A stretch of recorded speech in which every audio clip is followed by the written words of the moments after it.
Alexander Armstrong, and welcome to Pointless, the quiz where the aim of the game is to score as few points as you can, and you do that by coming up with the answers that no one else could think of. Let's meet today's players. And couple number one. Hi, my name's Serge. This is my wife, Parry. We're both optometrists from Manchester. Couple number two. Hi, my name's Phil. This is my school friend, Stephen. I'm from Glasgow and he's from Liverpool. Couple number three. Hi, my name is Carrie. This is my fellow Ginger Ninja Gemma, and we're friends from London. And finally, couple number four. My name's Debbie. This is my husband, Simon, and we're from sunny Torquay in Devon. And these are today's contestants. Thanks very much, all of you. A warm welcome. We'll chat later. Now, just time for me to introduce one more person. See you later, arbitrator. It's my pointless friend. It's Richard. Hiya. Hey, everybody. Hiya. Good afternoon to you. Good afternoon. Just one returning pair from the last show, that is Gemma and Carrie. Welcome back. Lovely to have you here. Knocked out in round 2 last time. But 3 new pairs. I know. And what a great jackpot round we had last time. Keith and Georgie walked away with £4,000. Yes, I remember it like it was yesterday. So do I. Yeah. Question 2 today, round 2. It's a lovely one, round 2. Round 2 you're going to enjoy. Round 1 you might enjoy, but I can't guarantee it. Round 2 you will enjoy. You won't enjoy any of them because you've got to come up with answers. That's true. Yeah. True. Well, thank you very much. Pleasure. Indeed. Yeah, Georgie and Keith won the jackpot last time, which means today's jackpot starts off at £1,000. There it is. Right, if everyone's ready, let's play Pointless.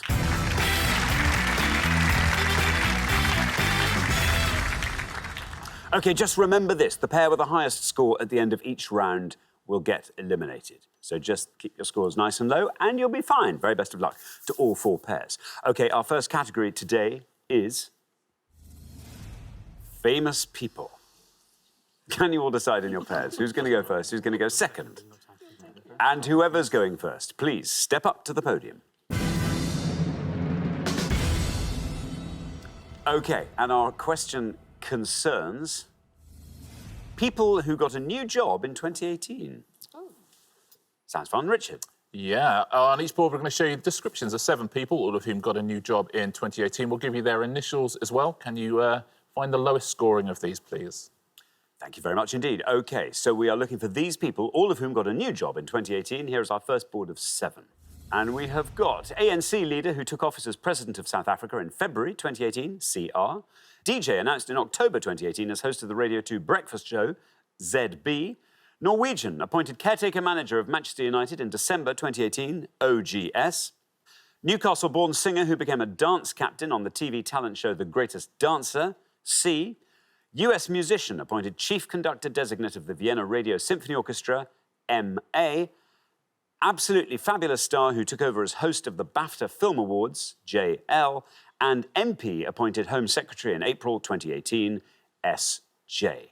Let me read all of those again. ANC leader who took office as President of South Africa in February 2018. DJ announced in October 2018 as host of the Radio 2 breakfast show. Norwegian appointed caretaker manager of Manchester United in December 2018. Newcastle-born singer who became a dance captain on the TV talent show The Greatest Dancer. US musician appointed chief conductor designate of the Vienna Radio Symphony Orchestra. Absolutely fabulous star who took over as host of the BAFTA Film Awards. And MP appointed Home Secretary in April 2018. Serge, welcome.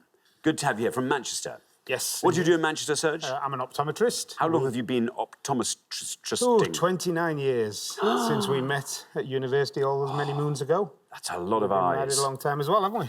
And we ran this practice in Lee, and it's And it's practice we thriving. run together. Thriving. It is. We have a number of patients, probably 27, 28,000 patients now. That is extraordinary. 56,000 eyes. It's a lot. No, odd number there. You get the odds one with one eye. I see what you're saying. Go ahead. Yes. So, Serge, are people who took on new jobs in 2018, what are you going to go for here? I'll go for the bottom one. I think that's Sajid Javid. Sajid Javid, says Serge. Let's see how many of our 100 people agree with Serge and went for Sajid Javid. It is Sajid Javid. Down it goes to 23. Not bad at all, Serge. Great start to the show. Well done. Well played, Serge. Very nice start. Yeah, he's our age, Sajid Javid. And yet, look at him. And look at us. I know. Doing this. He's done all right for himself, hasn't he? Yeah. Thank you very much indeed, Richard. OK, now, Stephen, welcome to Pointless. Great to have you here. You are here from Liverpool. Yes, indeed. What do you do in Liverpool, Stephen? I'm an IT manager for a company that's sort of like Dragon's Den. So we... That must be a nightmare. What are your duties there? Well, they range from looking after servers, we host all the stuff for them, also unblocking urinals, anything to do with plumbing, fixing roofs, microwaves, dishwashers, and computers, of course. Wow. It's a bit of everything. That's not what I thought IT managers did. I thought Do you know what? Genuinely, when he said, I'm an IT manager, I thought he said, I'm a nighty manager. I was wondering what it was. Yeah. Someone who manages 90s. looking after the 90s. Got to keep Someone's them, got to do it. keep them in shape. Yep. Yeah. Well, now, Stephen, have you got any ideas from this this board of... Go for the Newcastle-born singer, Cheryl. Cheryl. You're going to go for Cheryl. Let's see if that's right. Let's see how many of our 100 people went for Cheryl. It is right. Down it goes to 50. Yeah, she's just called Cheryl now. Yeah. Said all sorts of names over the years. Tweedy, Cole, the other one, which I'd forget. Yes. Now just Cheryl. One person at our poll said Chico. Which is a nice answer. Thank you very much. Carrie, welcome back. Welcome back. No, it was round 2 last time. Oh, you were within touching distance. Yeah. Remind us what you do, Carrie. I'm a senior lecturer in criminology, so I'm a doctor of crime. Is that higher or lower than a Napoleon of crime? I can't remember. It's lower than. It's lower than. I strive to be a Napoleon well, of that's crime. good. Nice to have ambitions. Carrie, what are you going to go for on this? I'm going to go for the Norwegian appointed caretaker manager of Manchester United in December as Ole Gunnar Solskjaer. Ole Gunnar Solskjaer. OK, let's see if that's right. Let's see how many of our 100 people said that.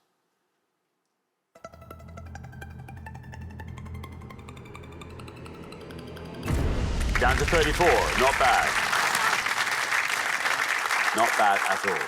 Well played, Carrie. Yeah, started out with 8 wins on the trot. Ole Gunnar Solskjaer, first Man United manager ever to do that. It didn't continue, but it was a very, very good start. Thank you very much indeed. Richard Simon, welcome to Pointless. Thank you. Lovely to have you here. Tell us all about yourself, Simon. I'm a design manager for the West Country division of a well-known house builder. OK. I'll tell you what you haven't told us, Simon, though, is what your surname is. We do have an interesting surname, yes. Yeah. Christmas is our surname. Oh, that's Yes. nice. That's That's nice. Not so nice when you're going through school. Oh, no. Oh, yeah. That was slightly more torturous. What were the nicknames? I'm happy, obviously. The obvious ones. One of them was Easter Bunny, which they were going through all the references. That's- You know. I wasn't so keen on that one, to be fair. Have you got kids? Yes. Did you give them sensible names? Don't say Mary. Sensible names. OK, now, Simon, you are the last person to have this board. Do you feel like talking us through it? I can talk you through 2 of them. The DJ is Zoe Ball, and the AbFab star is Joanna Lumley. But it's a case of which one's the lower out of those 2. It's plump for Zoe Ball. OK, you're going to go for Zoe Ball. Yes, please. Let's see if that's right. Let's see how many of our 100 people said Zoe Ball. Oh! That's a high score there, but still, 81. It's better than 100, Simon. Yes, that double whammy of being very famous and having initials that Yeah. sort of having a Z at the start of your name. Yeah. She was the first ever Radio 1 breakfast show female presenter and the first ever Radio 2 female breakfast show presenter. It's quite an impressive double, really isn't it? Impressive, yeah. Shall we fill in the rest of this board? Yes. The top one is Cyril Ramaphosa. Well done if you said that, would have scored you 7. Now, do you know the chief conductor designate? It's the sort of thing you might know. She was a protege of Leonard Bernstein. It's Maren Alsop. There you go. There Don't we say are. it just after Good. I say it. You could have said anything, Alan. I would have. That's 1 point, and you're quite right about Joanna Lumley, but a big scorer. Joanna Lumley would have scored you a 69, so Maren Alsop, the best answer. Well done if you said that at home. Thank you very much indeed, Richard. Well, we are halfway through our first round. Let's have a look at those scores. 23 is our lowest score. Well done, Serge and Parry looking very strong there. Then we travel up from there to 34, where we find Carrie and Gemma. Then up from there to 50, where we find Stephen and Phil. And 81 is where Simon and Debbie Christmas are. Yeah, we need a low score, is basically what I'm saying, Debbie. So good luck with that with the next pass. OK, we can come back down the line now. Can the second players please step up to the podium? OK, let's put 7 more clues up on the board. Who are all these people who got new jobs in 2018? And we have got on our second board Olivier Award winner who began playing Evelyn Plummer in Coronation Street, ML, former presenter of Top Gear who became host of Who Wants to Be a Millionaire, JC, politician elected co-leader of the Green Party with Jonathan Bartley, SB, journalist announced as David Dimbleby's successor on Question Time, FB, Oscar-nominated actor cast as Princess Margaret for the 3rd series of The Crown, HBC, BBC 6 music DJ who began hosting Desert Island Discs on a temporary basis, LL, and X Factor winner who joined the West End cast of Chicago playing Roxy Hart, AB. I'll read those again. Olivier Award winner who began playing Evelyn Plummer in Coronation Street, former presenter of Top Gear who became host of Who Wants to Be a Millionaire, politician elected co-leader of the Green Party with Jonathan Bartley, journalist announced as David Dimbleby's successor on Question Time, Oscar-nominated actor cast as Princess Margaret for the 3rd series of The Crown, BBC 6 music DJ who began hosting Desert Island Discs on a temporary basis, and X Factor winner who joined the West End cast of Chicago playing Roxy Hart. There we are. Debbie, welcome to Pointless. Good to have you here. Debbie, what do you do? I am in hospitality, actually. I'm sort of winding down at the moment, so I've worked a fair few years. So now I just do a couple of days in hospitality. In hospitality, is that at a sort of a venue, or is it a specific place? It's a beautiful restaurant in Torquay that overlooks the sea. Oh, how nice. It's a couple of days a week, just gazing at the sea. So what do you get up to on the other days when you're not there? I have a fascination, actually, for true crime thrillers and series and forensics and CSI. Have you been chatting with Carrie at all? No, but Well, we shall. there we are. Very good. Now, Debbie, what are you going to go for? We need a low score from you on this board, remember? Yeah. I think I am going to have to go for the second one down, Jeremy Clarkson. OK, well, you're the highest scorers, so there's no red line for you. You just have to hope this goes a long way down. You have gone for Jeremy Clarkson. Let's see how many of our 100 people said it. It's right. That's her high score. 83, taking your total up to 164. Yeah, Jeremy Clarkson is the right answer. He's very good at it as well. Yeah, sometimes I always look at the wrong answers on the polls, like we had Chico before, and sometimes you can tell it's people trying to guess, or sometimes it's people, who just don't know. And sometimes you can tell someone's just had a brain freeze and made a mistake, because one of our 100 answered Jeremy Corbyn to that. Thank you very much indeed, Richard. Oh, dear. Gemma. Hello. Gemma, welcome back. Remind us all about yourself, Gemma. So I work as an administrator at Imperial College London in the Faculty of Medicine. I deal with our postgrad students, more the admin side. I'm a spreadsheet, Excel lover. I'm one of those crazy people who actually enjoys using spreadsheets. No, if I understood spreadsheets, I bet I'd enjoy them. I bet I would. So, apart from spreadsheets, what else thrills you, Gemma? I've kept myself pretty active as an adult, I suppose is the best way to put it. I'm part of a big social group for many years.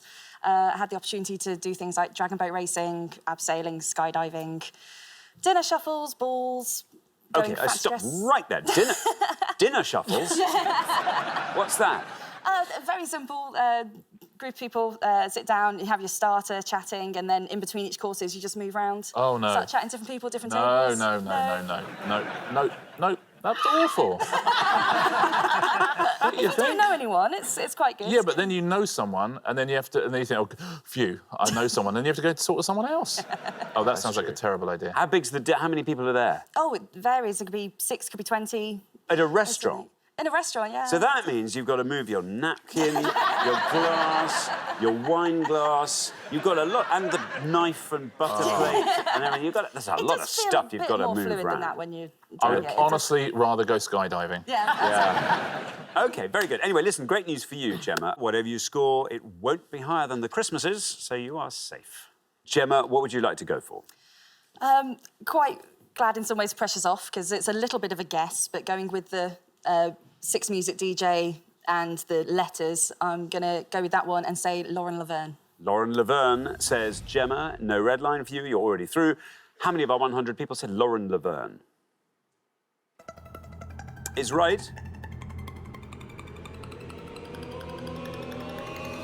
And look at that, down to 10.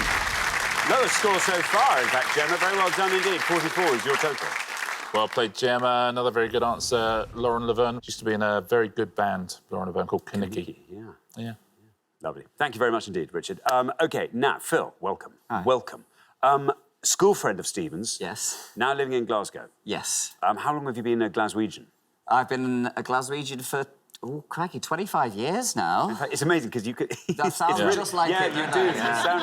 It's like we've got Billy Connolly here. My wife and daughter fall about the floor laughing when I try and do a Scottish accent. I'm definitely not going to try one here, by the way. Okay. Phil, what do you do? I'm a dentist. Did you always want to be a dentist? I wanted to be a student for as long as possible, and dentistry fitted the bill quite nicely for that. It was either that or medicine. I mean, medicine, that's quite long. It was one of the two. Or veterinary. Oh, was it veterinary? That goes on forever, doesn't it? Phil, what would you like to go for? I think I'll try the journalist announcer David Dunbar's successor, and I think that's Fiona Bruce. Fiona Bruce says, Phil, no red line for you. You're also already through. Let's see how many people said Fiona Bruce.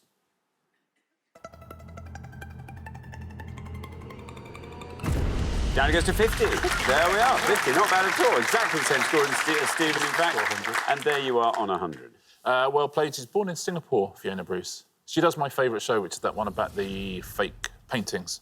Yes. Cool. I love that show. Oh, the fake painting roadshow. That's nice. But what is it called? Something or other, isn't it? Fake or Fortune. Oh, Fake or Fortune. Fake or Fortune. I love that show. Yes. When they gave a question time, I thought, I hope this doesn't affect Fake or Fortune in any way. Has it? I don't think so.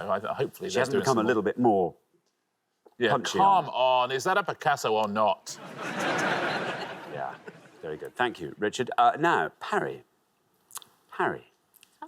Welcome to point. Sorry, I was just thinking surge and parry. That sounds like fencing moves. It does. Surge and parry. Yeah, very nice. Sorry, Parry. Welcome to the show. It's lovely to have you here. I know all about you. I know what you do. Optometrist is what you do. Did you and Surge meet at optometry college? We certainly did, Alexander. Serge was doing a physics degree and obviously decided that optometry was a better option. So he converted to optometry after we got married. Oh, how? So you converted him? Yes, I converted him. I mean, it was either that or you went to physics, I guess. But no, optometry was the thing. Yes, optometry was the career of choice. The career. And look, and here you are. Made a huge success of it. So then, what are you going to go for, Parry? No red line for you again because you're already through. But talk us through this board if you fancy it. OK, well, I think the top one's Maureen Lipman. I think the Oscar-nominated actor is Helena Bonham Carter. And I think I'm going to go for the bottom one. I'm hoping that's Alexandra Burke. And that's going to be your answer? It is. OK, as I say, no red line. Let's see how many of our 100 people said Alexandra Burke. It is. Down it goes to 21. Very well done indeed, taking your total up to 44. Well played, 2 scores of 44 there. You were quite right about Maureen Lipman as well. Actually, would have been a slightly smaller score. Would have scored you 15 points. Well done if you said Maureen Lipman. SB, one of the Green Party leaders, is Sean Berry, is the right answer. Would have scored you 5 points. And you're quite right about HBC as well. That is Helena Bonham Carter. And that would have scored you 42 points. Thank you very much indeed, Richard. Well, we are at the end of our first round, which means we have to say goodbye to one of our pairs. I can't bear it. It's the Christmases. They're literally the last people I wanted to send home. I'm so sorry. Debbie and Simon, it's been lovely having you here. Do you think they're going to come back tomorrow with the surname Boxing?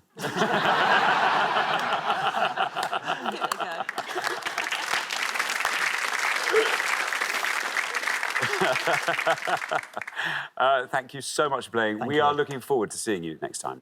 Debbie and Simon. Thank you very much. But for the remaining 3 pairs, it's now time for round 2.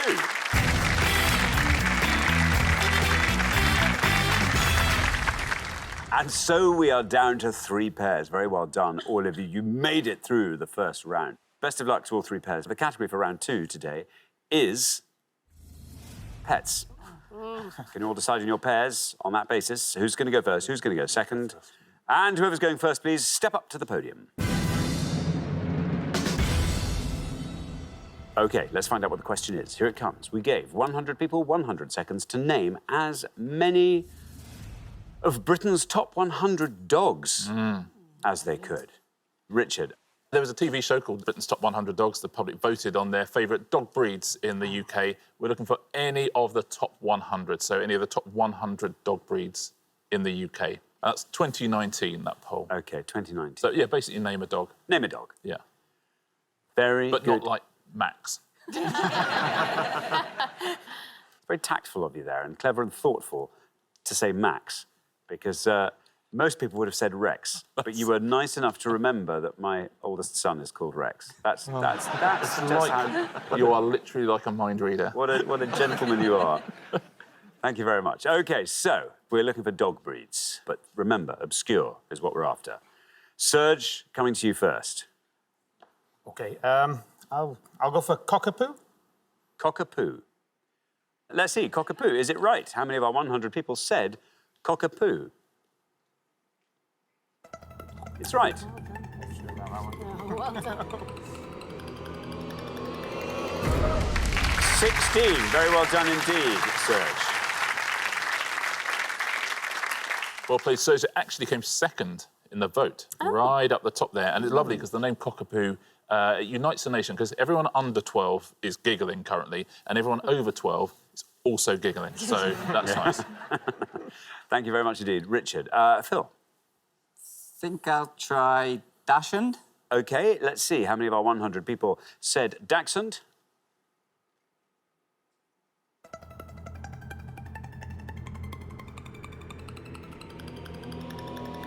Down it goes to 20. Very good indeed, Phil.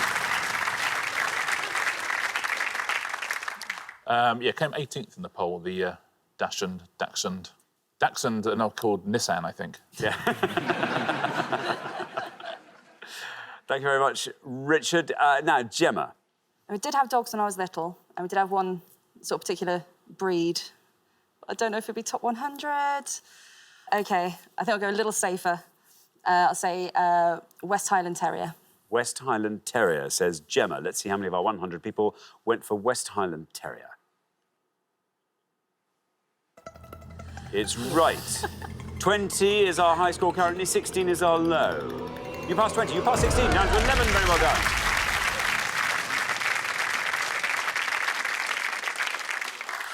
Yeah, officially the West Highland White Terrier, but West Highland Terrier or Westie.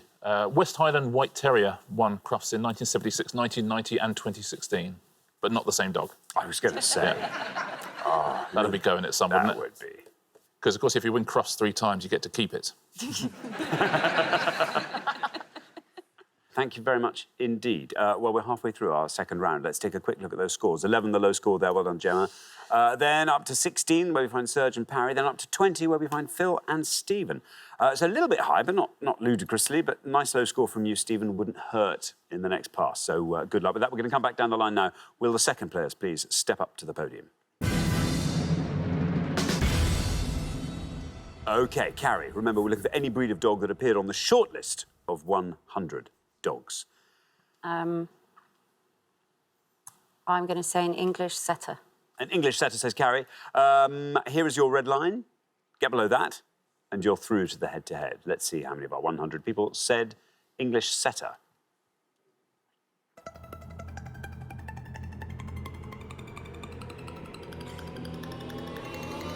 Very well done. That's down to 1.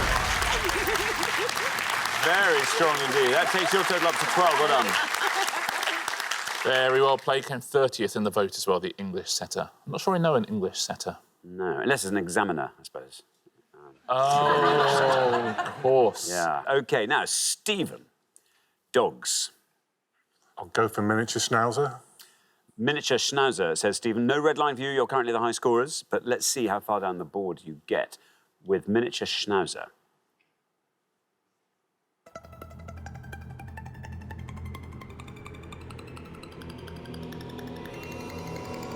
Yeah, down to 4. Very well done indeed. 24. Well played, came 12th in the votes. Also the punchline of a very funny joke. Miniature schnauzer. You can look it up. This is a lovely round, isn't it? Yeah, it is nice. Especially there's lots of people sitting at home with their dogs whose breed has not been mentioned yet.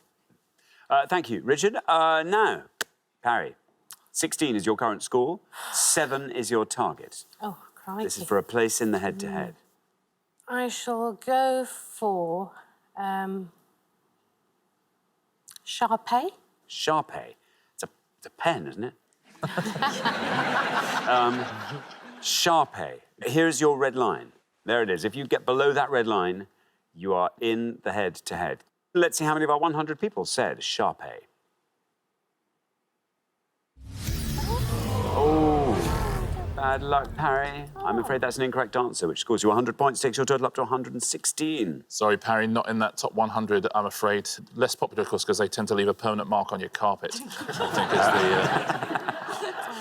the... Now, let's take a look at some pointless answers, though. Borzoi, Boston Terrier, English Bull Terrier. There's the Manchester Terrier, Newfoundland Huggle. Rough Collie. Samoyed, the Sealyham Terrier.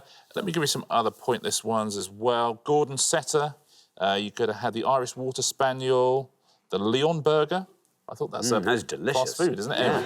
That's you could have had the English Bull Terrier as well. All sorts of pointless answers there. Very well done if you said any of those. Do you know what won Britain's most popular dog? Britain's most popular dog? Yorkshire Terrier. Yorkshire Terrier. I tell you what, they have a bad reputation, but they're the loveliest dogs you'll ever meet. Rottweiler.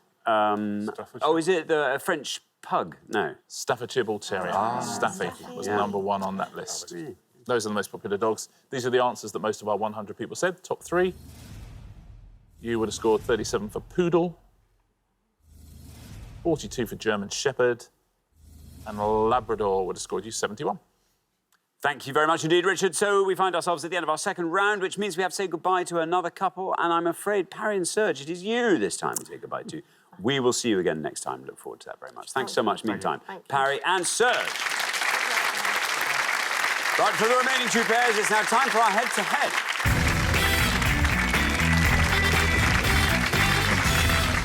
Congratulations, Gemma and Carrie, Stephen and Phil. You're now one step closer to the final and a chance to play for that jackpot, which currently stands at £1,000. It's going to be a close one, I think. I think it might well be. It's been good so far. Absolutely. But Gemma and Carrie, it's the last time we're going to see them. If I was them, I'd be wanting to get through, wouldn't you? Anyway, listen, you're allowed to confer, as you know, this time round, which is good. You can chat before you give your answers. And the first pair to win 2 questions will be playing for that jackpot. Best of luck to both pairs. Let's play the head-to-head.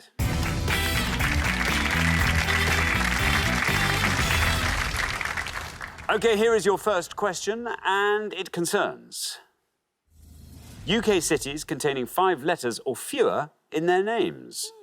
Richard. I'm going to show you 5 photographs now of cities with 5 letters or fewer in their names. We'll also show you the initial of each of those places as well. Can you name these cities?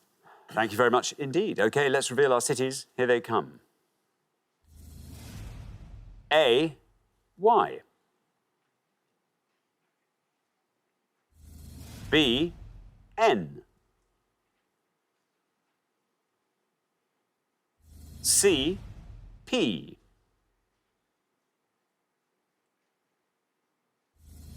D, E. And E, B. Very pretty cities, aren't there? Yeah. They're lovely. There we are. OK, right, so Gemma and Carrie, you're our low scorers, so you get to go first. It might be Ely, but I'm not sure. It's 5 or fewer, isn't it? Yeah, I think it's a city. Yeah.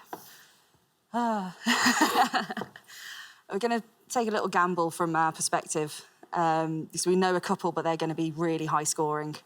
So we're going to little guess on D and say Ely. Ely.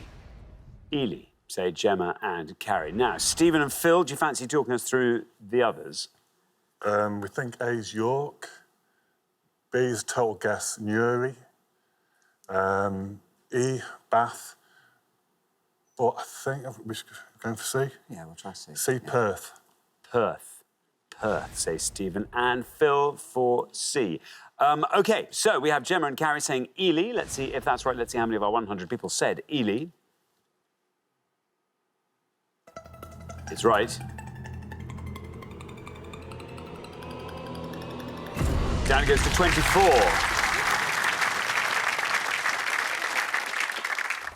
Very good. Stephen and Phil, meanwhile, have gone for Perth for C. Let's see if that's right. Let's see how many of our 100 people said Perth.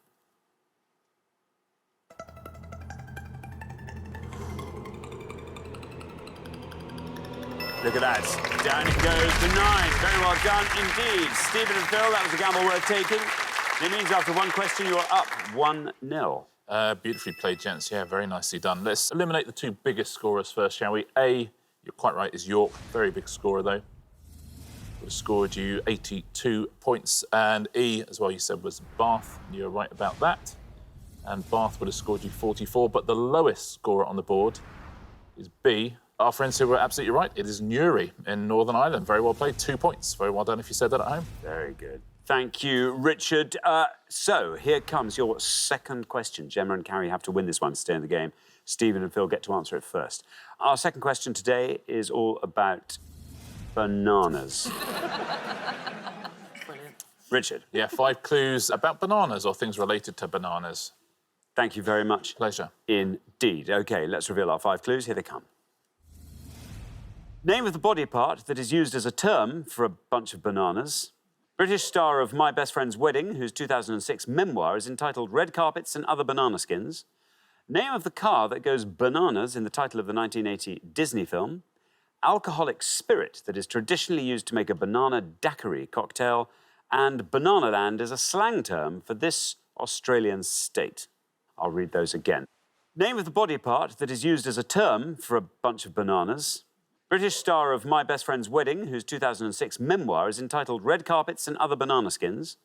Name of the car that goes bananas in the title of the 1980 Disney film. Alcoholic spirit that is traditionally used to make a banana daiquiri cocktail. And Banana Land is a slang term for this Australian state. There we go. Stephen and Phil. You go first. I think we're going to go for the British star of My Best Friend's Wedding, Rupert Everett. Rupert Everett, say Stephen and Phil. Now then, Gemma and Carrie. Do you want to talk us through the rest of that board? Yeah, so I think for the name of the body would be either sort of, well, you just said A fist. a fist of bananas. The car, I think, is Herbie Goes Bananas. The spirit for a daiquiri is rum. Banana Land for Aussie States, it's not No one. idea. I know, no. So what do you want to go for? Herbie or rum? Let's go Herbie. Name of the car. That goes bananas. OK, Herbie goes bananas. So we have Rupert Everett and Herbie. Stephen and Phil went Rupert Everett. Let's see how many of our 100 said that.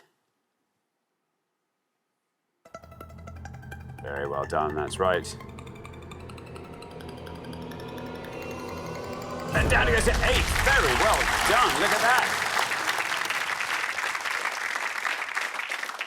Gemma and Carrie, meanwhile, have gone for Herbie, the name of the car that goes bananas. Let's see how many of our 100 people said Herbie.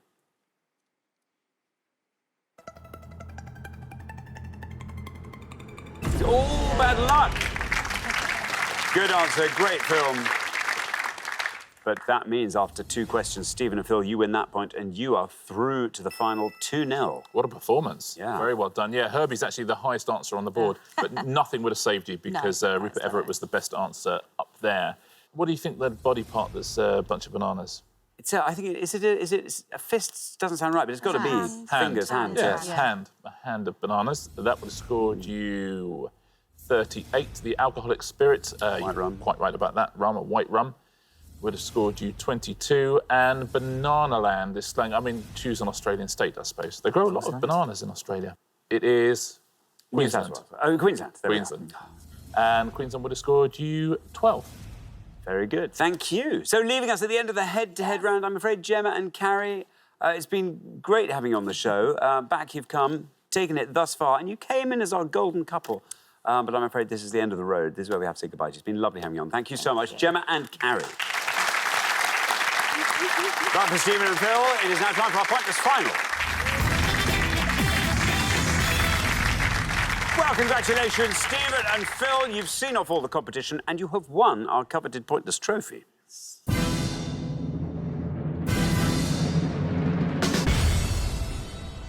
You now have a chance to win our Pointless jackpot. And at the end of today's show, the jackpot is standing at £1,000. There it is. Well, just a stealth raid on Pointless today. Just in for the one show and then back, which is just as well, Stephen, given all the jobs you're doing in the IT department. It doesn't sound like they can spare you for much longer. So this is good news.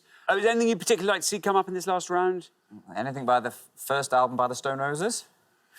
For me, anything by the OK, very good. So very much music-based at this stage. OK, well, as ever, you get to choose your category from the list we put up on the board. Let's find out what today's selection looks like. We have got A Star Is Born casts, fashion, Florida, astronauts.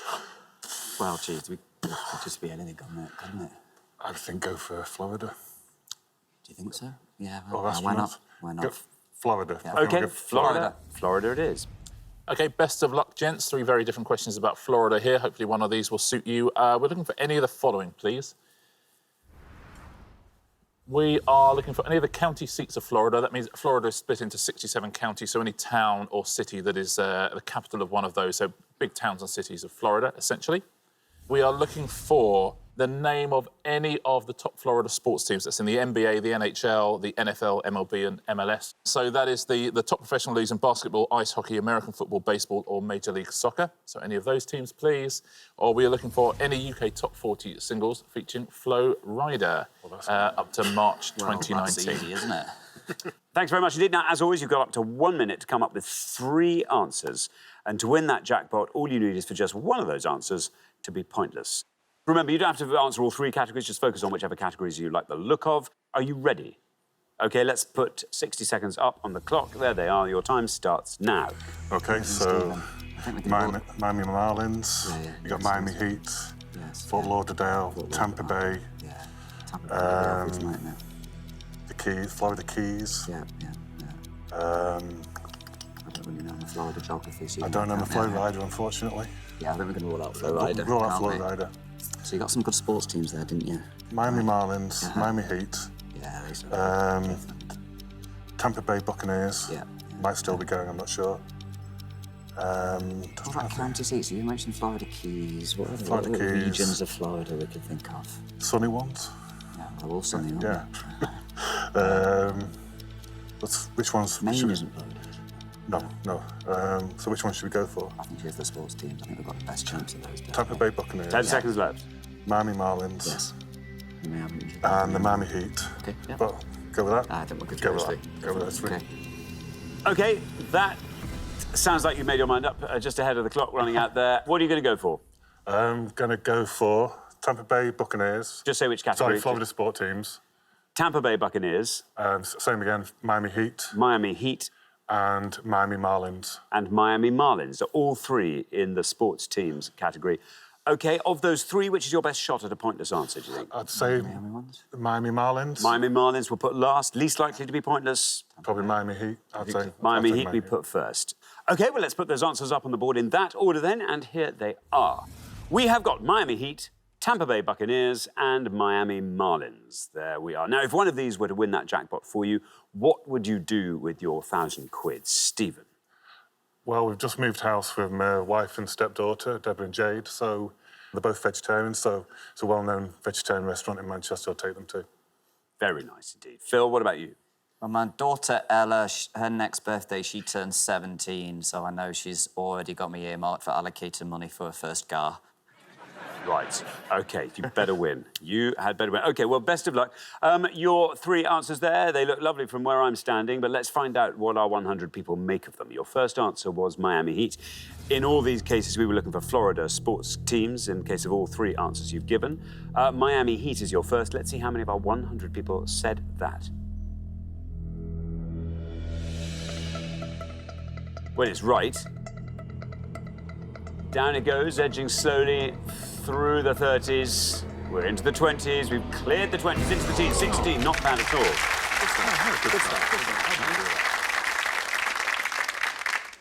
16 16 for Miami Heat. Let's hope nobody said your next answer, the Tampa Bay Buccaneers.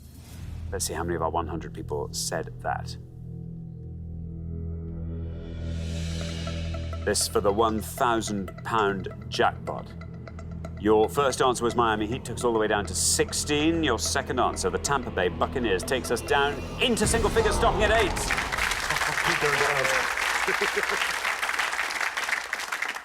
Well, you've ordered them perfectly so far. It's all moving in exactly the right direction. 8 for the Tampa Bay Buccaneers. Let's hope you can go right down to 0 with your third and final answer, the Miami Marlins. This you thought was probably your best shot at a pointless answer. Let's hope it scores nothing. Let's see how many of our 100 people said the Miami Marlins.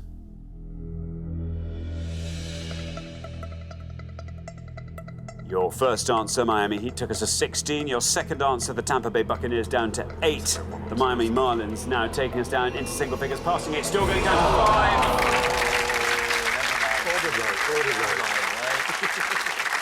Well, I have to say, you ordered those absolutely beautifully. No fault to be found there, but I'm afraid you didn't manage to find that all-important pointless answer, so I'm afraid you won't win today's jackpot. That will roll over onto the next show, but it's been lovely having you here. And remember, of course, you get to take home our pointless trophy. You don't go home empty-handed, but very well done. Richard? Yeah, let's take a little look, shall we, at some of the pointless answers. Quite tough, actually. The sports one that you went for is actually only one pointless answer. It's sometimes the case, but we'll start with the county towns and cities of Florida. If you know Florida well, you'd have got a few of these, but they'll be obscure to some of the rest of us. Bristol, Inverness, you could have Monticello, West Palm Beach, which was the county seat of Palm Beach County. The big scorers there, Miami, Orlando, Tampa, Jacksonville, Tallahassee, Fort Lauderdale, Key West, Kissimmee, Clearwater. Those were the big scorers there. Let's take a look at those sports teams now. There is only one. It's a Major League Soccer team. It's Orlando. Low scorers there, Tampa Bay Rays and Tampa Bay Lightning both would have scored you 2 points, and he'd got 4 for the Jacksonville Jaguars, who are the American football team owned by the same people who own Fulham. So they're my favourite. And Flo Rida, you'll be fascinated to hear some Flo Rida. It's Bad Boys with Alexandra Burke. I Don't Like It, I Love It with Robin Thicke Sugar. Where Them Girls At with David Guetta and Nicki Minaj. You could have had Hangover, How I Feel, I Cry, In the Air, and Let It Roll as well. Very well done if you said any of those at home.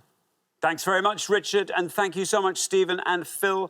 I'm sorry you didn't win our jackpot today, which means it will roll over onto the next show when we will be playing for £2,000. Join us then, see if someone can win it. Meanwhile, it's goodbye from Richard. Goodbye. And it's goodbye from me. Goodbye.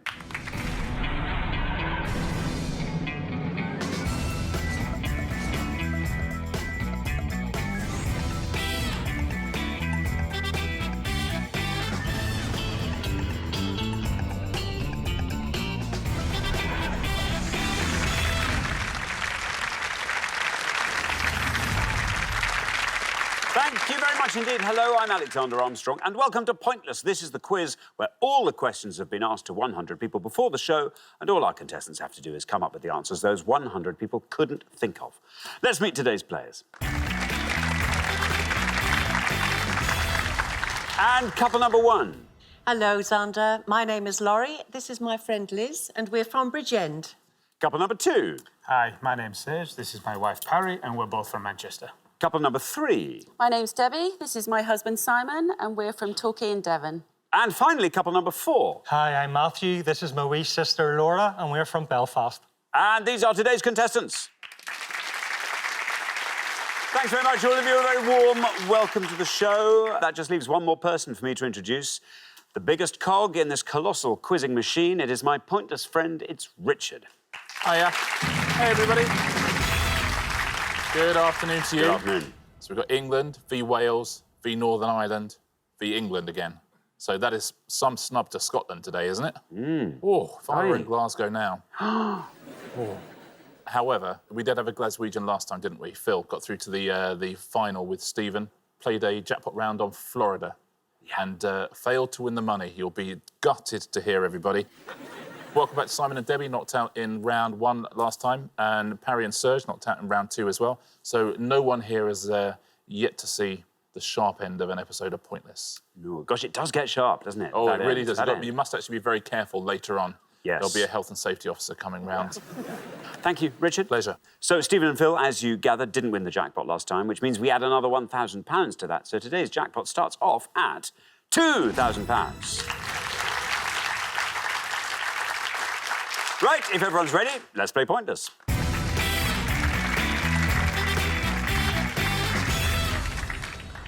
So just remember, the pair with the highest score at the end of each round gets eliminated. That's basically it. Beyond that, have fun. Best of luck to all 4 pairs. Our first category today is food and drink. Can you all decide in your pairs who's going to go first, who's going to go second?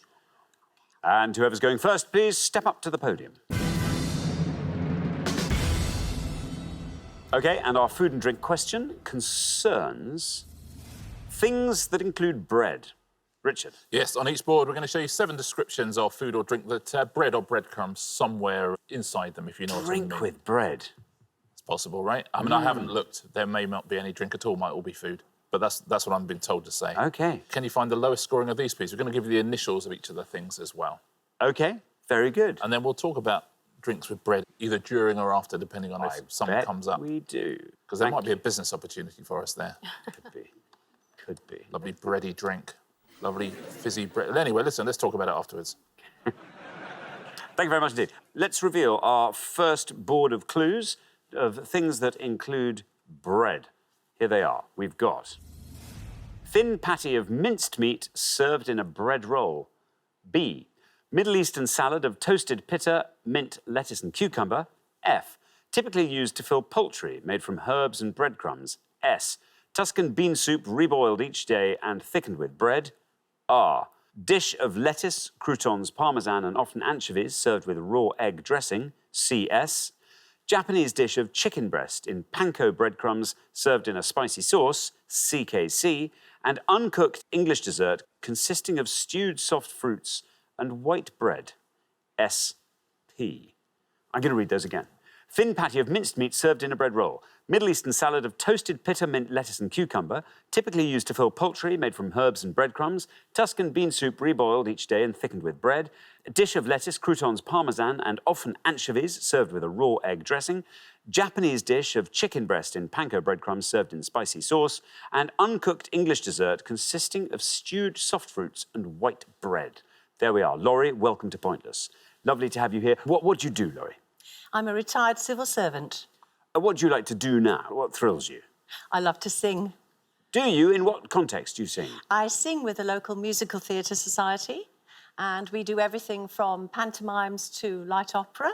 OK, do you perform them, or is it just... I mean, obviously you perform them, yes. but do you stage them, or are these concert performances? We do both, but my last starring role, if such could be considered, was as Granny in The Snow Queen.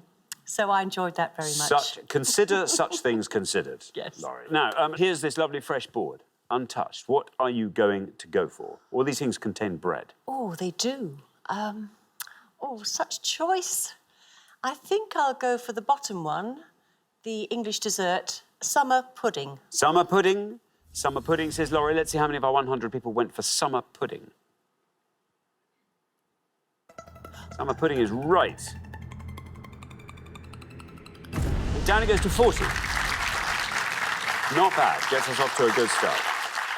Well played. Nice start there on podium 1. Not sure about a summer pudding, really.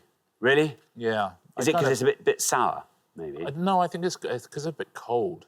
Cold. I sort of feel like it's kind of like cold bread. Yeah. I'm not spotting any bread and drink there so far. Not yet. Not yet. Okay. If we get onto the next board and there's still no drink, we can have a proper chat about our new business venture. Yeah. Bread drinks. Bread drinks. Thank you very much indeed. Serge, welcome back. Remind us all about yourself, Serge. I'm an optometrist. I work in the northwest of England, and I'm a season ticket holder at United. OK, very good. What are you going to go for on our board here? I think I'll go for the Middle Eastern salad. And I think that's a fattoush salad. A fattoush. OK, let's see if that's right. Let's see how many of our 100 people said fattoush. It is fattoush. 40 is the only score we have, and you pass that. And down it goes to 1. Very well done indeed, Serge. 1 for the fattoush salad. It's a terrific answer, isn't it? Very well played, Serge. Fattoush. Thank you very much. Now then, Simon, welcome back. Thank you. Simon Christmas. Indeed. Simon and Debbie's surname is Christmas, we discovered last time.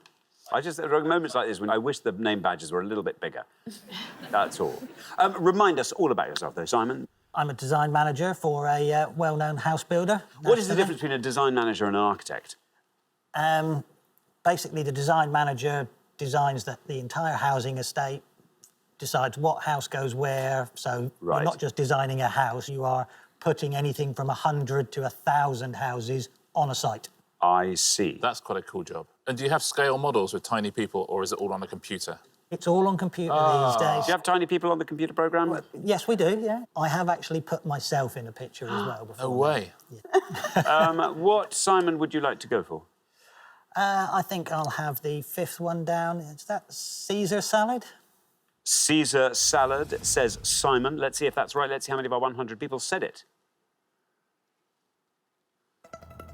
It is Caesar salad. 40 is our high score. 41 is where you end up.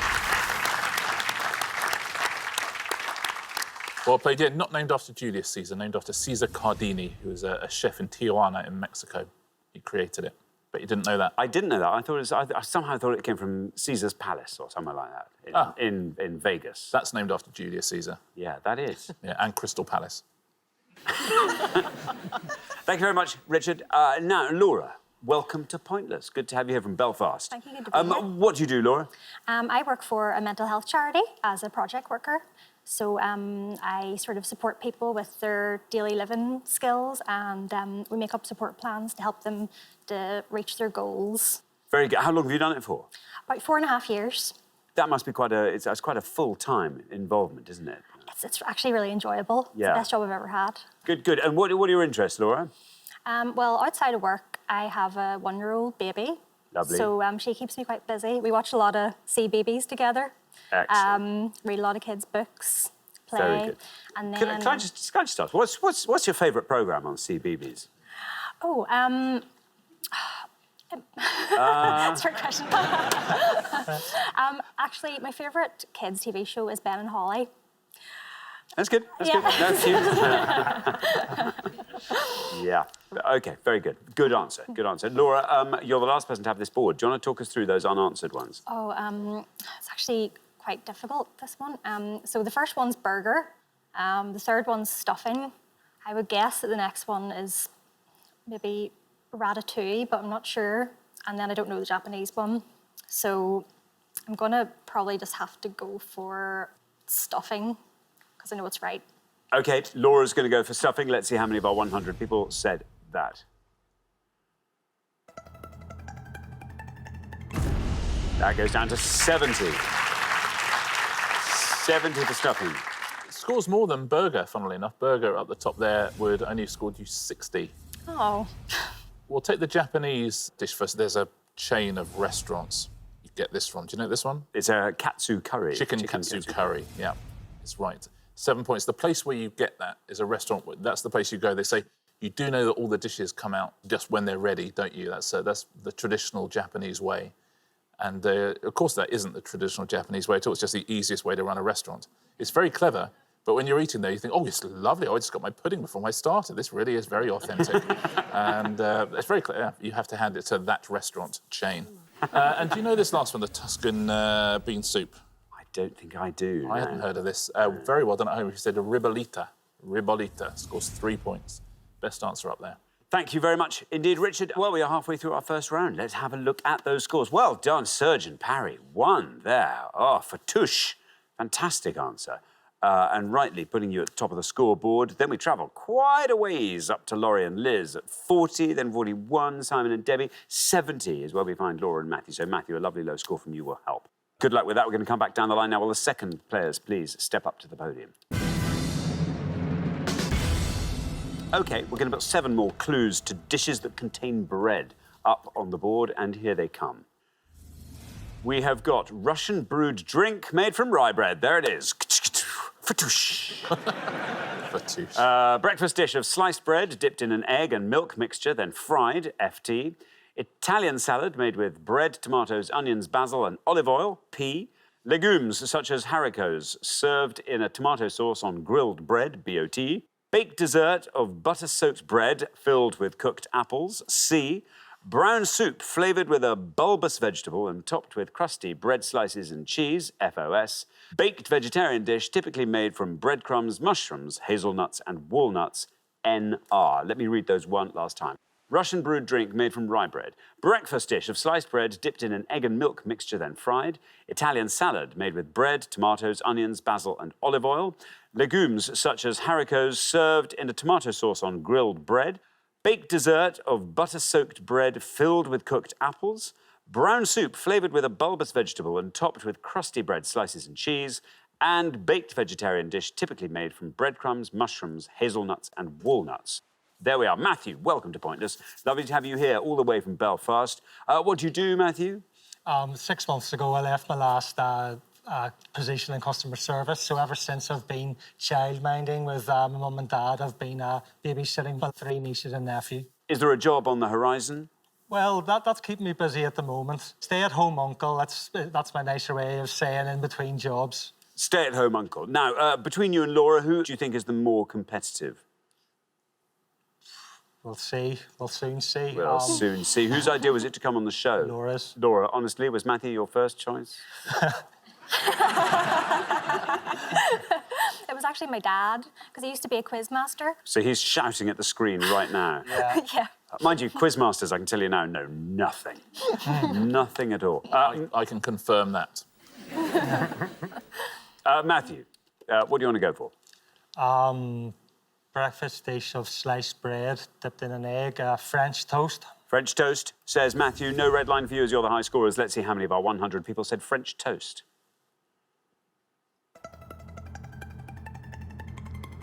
64, taking your total up to 134. It's also been previously known as Spanish toast and German toast and nun's toast. But it was... I'm glad it's French toast. They called it le pain perdu, lost bread, they called That'd be annoying. It's nice, Actually, if isn't you've it? made the sauce, then turn to the bread and it's just gone. Bread's gone. Thanks very much indeed. Now, Debbie, welcome back. Remind us what you do, Debbie. I work in hospitality just a couple of days a week in Torquay. Very nice. So being down in Torquay, how early in the year do you have people eating outside? Dependent on the weather, really. I mean, we had a beautiful Easter. You ever had Christmas lunch outside? No. Can't say that we've done a Christmas lunch outside. Well, there we are. There's a challenge. There's a challenge. We've had a Christmas lunch outside, clearly. But we are the Christmases, so we would. Yeah, We have Christmas. lunch It's outside. Christmas. Yeah. Often.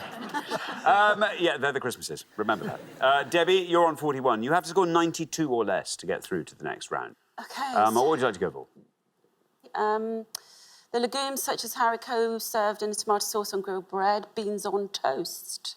Beans on toast. Beans on toast. Beans on toast. OK. There's your red line. Debbie, if you can get below that line, you're through to round 2 with beans on toast. It's right. Down it goes 45. Not bad at all. Takes your total up to 86. It's interesting, that, isn't it? It's a low score for a very popular dish, but because the clue sounds sort of complicated. Fortnum and Mason's in London was the first place to sell tinned beans in the UK. Good for them. Thank you, Richard. Now then, Parry. Oh, look at that. You're on 1. It doesn't even matter what you score. You're through. Remind us what you get up to in your lovely life. Well, I'm the mother of gorgeous girls, and I tend to just enjoy my life. We're sort of hoping to retire fairly soon, so I like going out. That's news to Serge. That's great. Well, I'm retiring, and I love going to theatre, and we like watching films. Wonderful, Yeah. wonderful. Now, Parry, what are you going to go for? As I say, it doesn't matter what you score, but let's have a nice low score. Nut roast for the bottom. You're going to go for nut roast. OK, let's see how many of our 100 people said nut roast. No red line for you, obviously, because you're already through. But how many of our 100 said nut roast for that bottom one?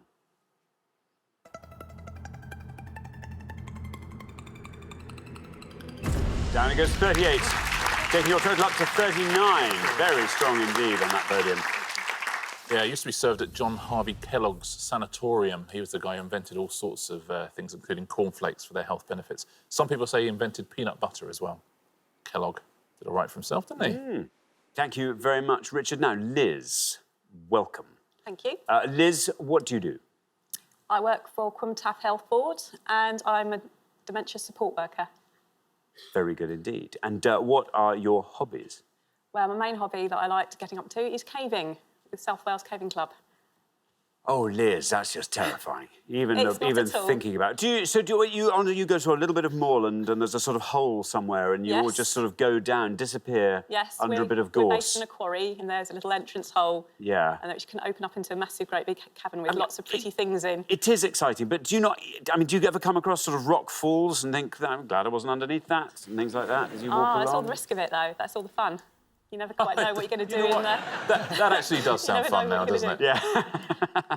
gonna Yeah. Liz, you're on 40. You have to score 93 or less. This board is all yours. Feel free to talk us through all those. I've got a sort of an idea for the Italian salad. I think it might be prosciutto, something like that. I can picture it and I think I've eaten it. And I've got no idea about the brown soup flavoured with the vegetables. So I think I'll just go for the straightforward one, the baked dessert made of butter soaked apples, crumble. Crumble. Yeah. Crumble. Well, let's see if that is right. Let's see how many of our 100 people said crumble. There is your red line.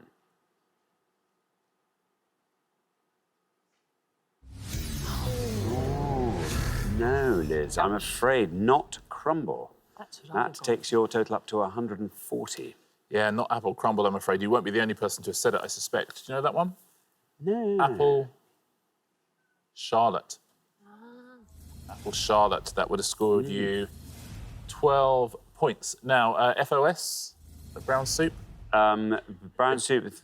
If I tell you the S is soup. French onion soup There we is go. what it is. French onion Lord, soup. yes. That would have scored 35. Do you know the Italian salad? No. Panzanella. Panzanella would have scored you 4. And this Russian brewed drink made from rye bread. Sounds delicious. Doesn't it just? Kvass, 3. It literally means bread drink. Kvass. Wow. I mean, they don't muck about, do they? But we should. I would think a nice bread-based drink. I always think the bread sauce smoothie would be nice. That's interesting. Bread and Bread butter sauce. pudding as a smoothie would be nice. I'd drink that. Let's do that. Let's launch that. Because smoothies are all like for health benefits now. Let's do some fat smoothies. Nice. Lemon meringue pie smoothie, bread and butter pudding smoothie. Sticky toffee pudding smoothie. Oh, now you're talking. Yum. Good. There we are. So at the end of our first round, we have to say goodbye to one of our pairs, and I'm afraid, Liz and Laurie, you are that pair. You were just cruising through. It was looking great till crumble. But then that's where it all fell apart. We will see you again next time, and we'll look forward to that very much. Meantime, thanks very much for playing, Liz and Laurie. But for the remaining 3 pairs, it is now time for round 2.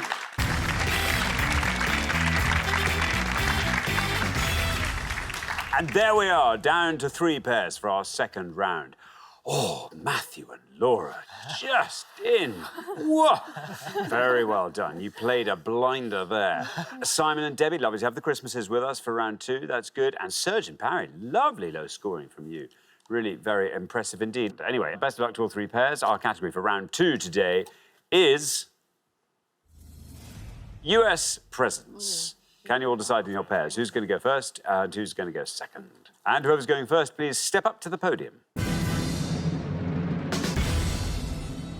OK, let's find out what the question is. Here it comes. We gave 100 people 100 seconds to name as many US presidents whose surnames contain 3 or more vowels as they could. Richard? Yep, simply looking for the full name of any US president whose surname contains 3 or more vowels. That could be, they don't have to be different vowels. It could be 2 E's and an A, whatever you like. But any US president whose surname contains 3 or more vowels. So, Serge.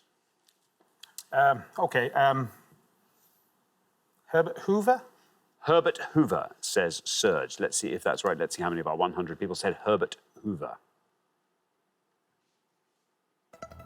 Herbert Hoover is right.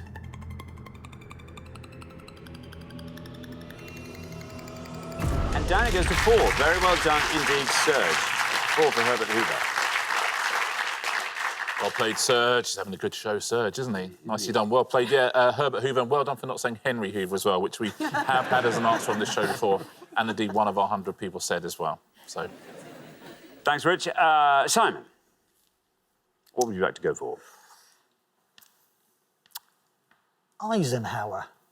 Oh, sorry, Dwight Oh, good. There we go. D. Eisenhower. Dwight Eisenhower, says Simon. Let's find out how many of our 100 people said Dwight Eisenhower.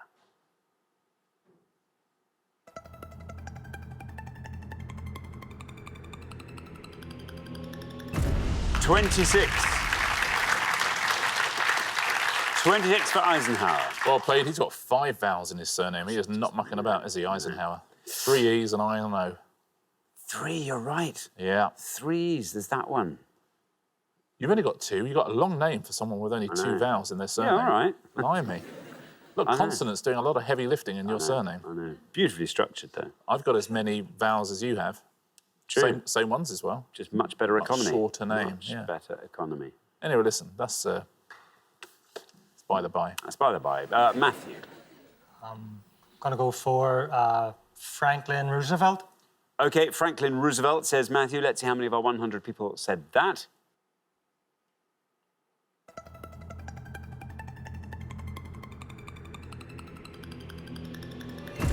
$23.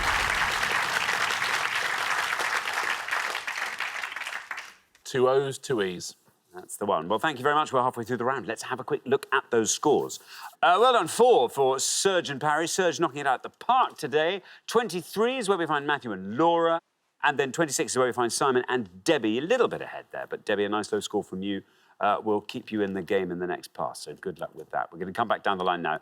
Will the second players please step up to the podium? Laura, we are looking for the full names of US presidents whose surnames contain 3 or more vowels. Okay, this isn't a very good round for me, unfortunately. So I'm just going to have to go with an obvious one and say George Washington. George Washington, says Laura. OK, you're on 23. Here is your red line. If you can get below that, with George Washington, you are through to the head-to-head. Let's see how many people said George Washington.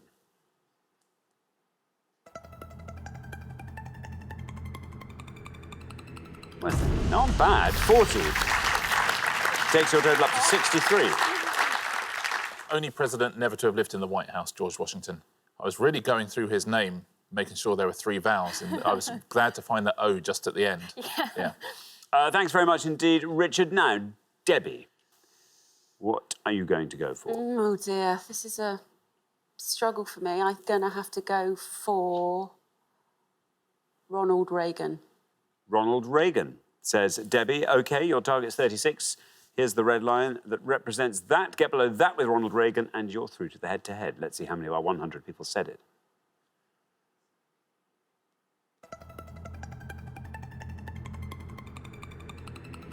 You've done it. Well done. Well done.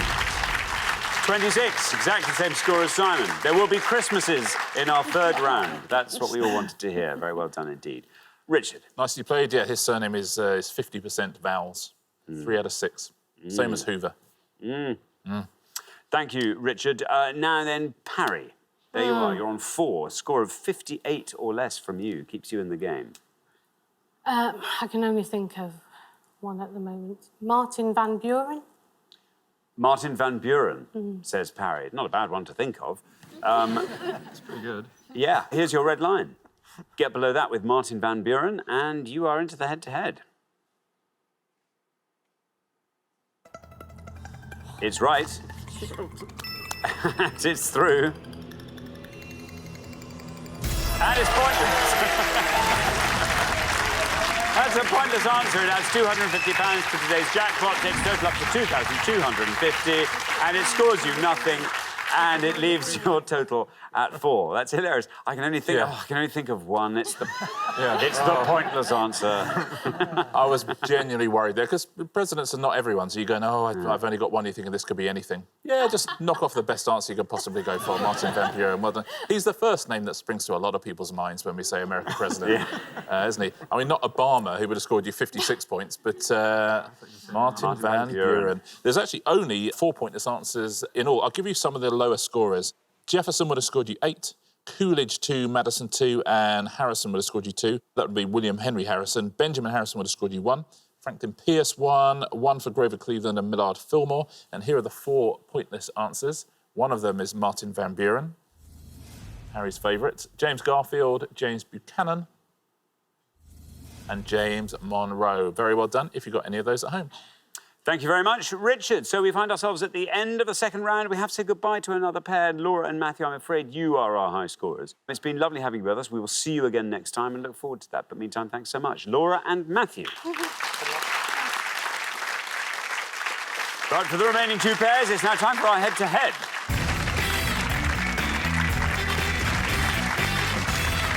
Congratulations, Surgeon Parry, Simon and Debbie. You're now one step closer to the final and a chance to play for that jackpot, which currently stands at £2,250. And it's our 2 returning pairs. Yeah. No, I think Simon and Debbie are looking quite confident until Martin Van Buren came out, and now I think the fear of God has gone into them. 2 returning pairs, but neither pair has been in the head-to-head before. Interesting. Anything could happen. Let's do it, shall we? Shall we? OK, let's play the head-to-head.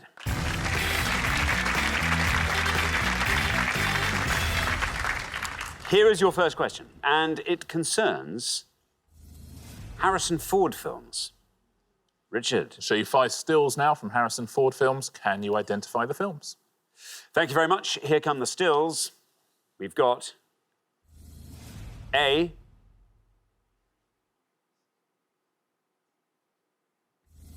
B,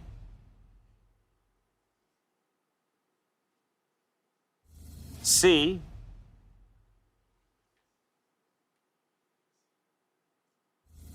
D, and E.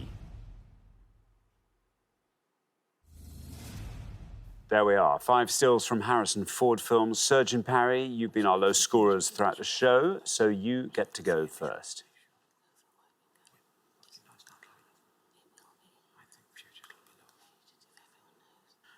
We'll go for A, Working Girl. Working Girl, say Surgeon Parry for A, Working Girl. Now then, Simon and Debbie, do you fancy talking us through the rest of that board? B, possibly a bridge too far. C, is it the Mosquito Coast? I'm not 100% sure on that. And D is The Fugitive, and E is Ender's Game. So, which one do we think? If you go for Ender's Game, if you're not sure about Mosquito Coast. We'll have E, Ender's Game. OK, Ender's Game, say Simon and Debbie for E. So we have Working Girl and Ender's Game. Surgeon Parry have gone for Working Girl for A. Let's see how many of our 100 people said that. It's right.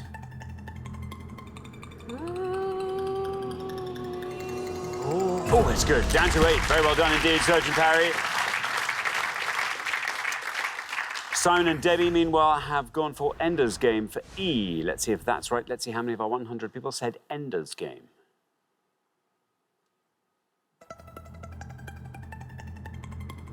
It's right. It's another good answer. Oh, it's going to be close. It's going to be close. Down against 9.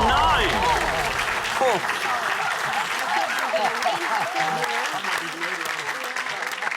Very well done. Surgeon Parry, though, you just win that one, which means after one question, you're up 1-0. Good play from both teams there. Both very good answers. I haven't seen Ender's Game. You seen Ender's Game? No. Is it a good film? Yeah, very good. Not as bad as people say. OK, let's take a look at the rest, shall we? B is the best answer up there. It's the sequel to The Guns of Navarone. It's Force 10 from Navarone. Well done if you said that. Would have scored you 1 point, so terrific answer. C is Witness. Witness, you won't be the only person who said Mosquito Coast, I suspect. 13 for that. And I think the one that more people would have got is D. It's the highest answer there, 33 points for The Fugitive. Thanks very much. Richard, here comes your second question. Simon and Debbie, you get to answer it first, but you have to win this one to stay in the game, so best of luck. Our second question today is all about Kilimanjaro. You went up it. I did. I'm now thinking I'll have to know some of the answers to this. What if you are one of the answers? 5 clues now to facts about Kilimanjaro. OK, thank you very much. Let's reveal our 5 clues. Here they come. Country in which it is located, This band mentioned it in the lyrics of their 1983 UK hit Africa. Bowler nicknamed King of Spain, who played in a record-breaking game of cricket on the mountain. It appears in the Circle of Life sequence in this 1994 Disney film, and the US author who wrote the 1936 short story The Snows of Kilimanjaro. I'm going to read those again. Country in which it is located. This band mentioned it in the lyrics of their 1983 UK hit Africa. Bowler nicknamed King of Spain, who played in a record-breaking game of cricket on the mountain. It appears in the Circle of Life sequence in this 1994 Disney film, and the US author who wrote the 1936 short story The Snows of Kilimanjaro. There we are. Simon and Debbie, you will go first. No, go. Yeah. Second one from the top, please. Yes. Toto. Toto, Yes. say Simon and Debbie. Toto. Now then, surge and parry. What is Lion, that? that's Lion King. Oh, Lion King. Bottom one, I don't know. So I suppose we have to have a gamble on the country. It's either Tanzania, Kenya, or Rwanda. Yeah.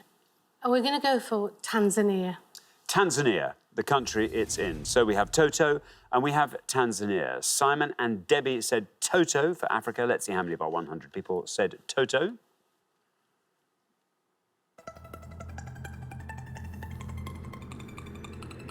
$44.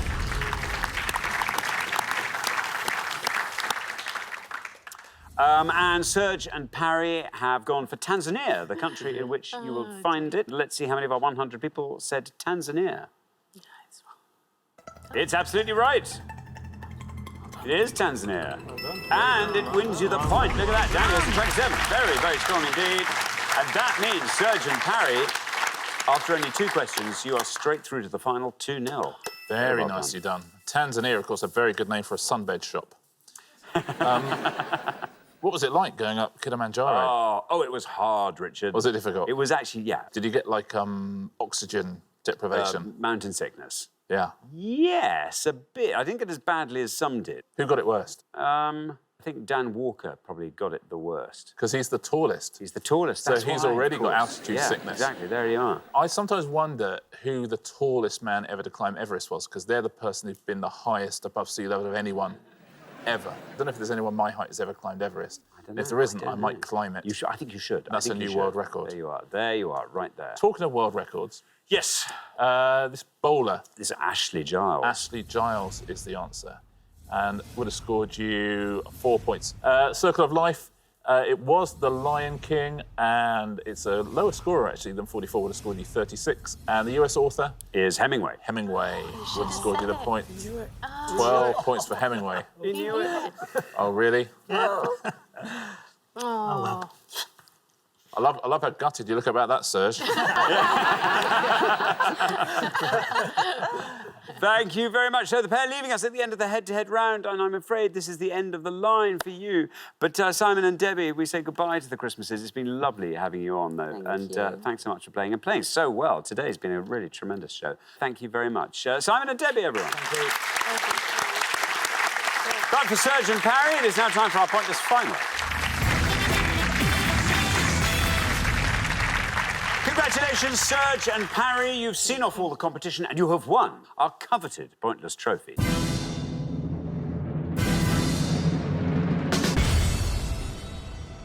You now have a chance to win our Pointless Jackpot. At the end of today's show, the jackpot is standing at £2,250.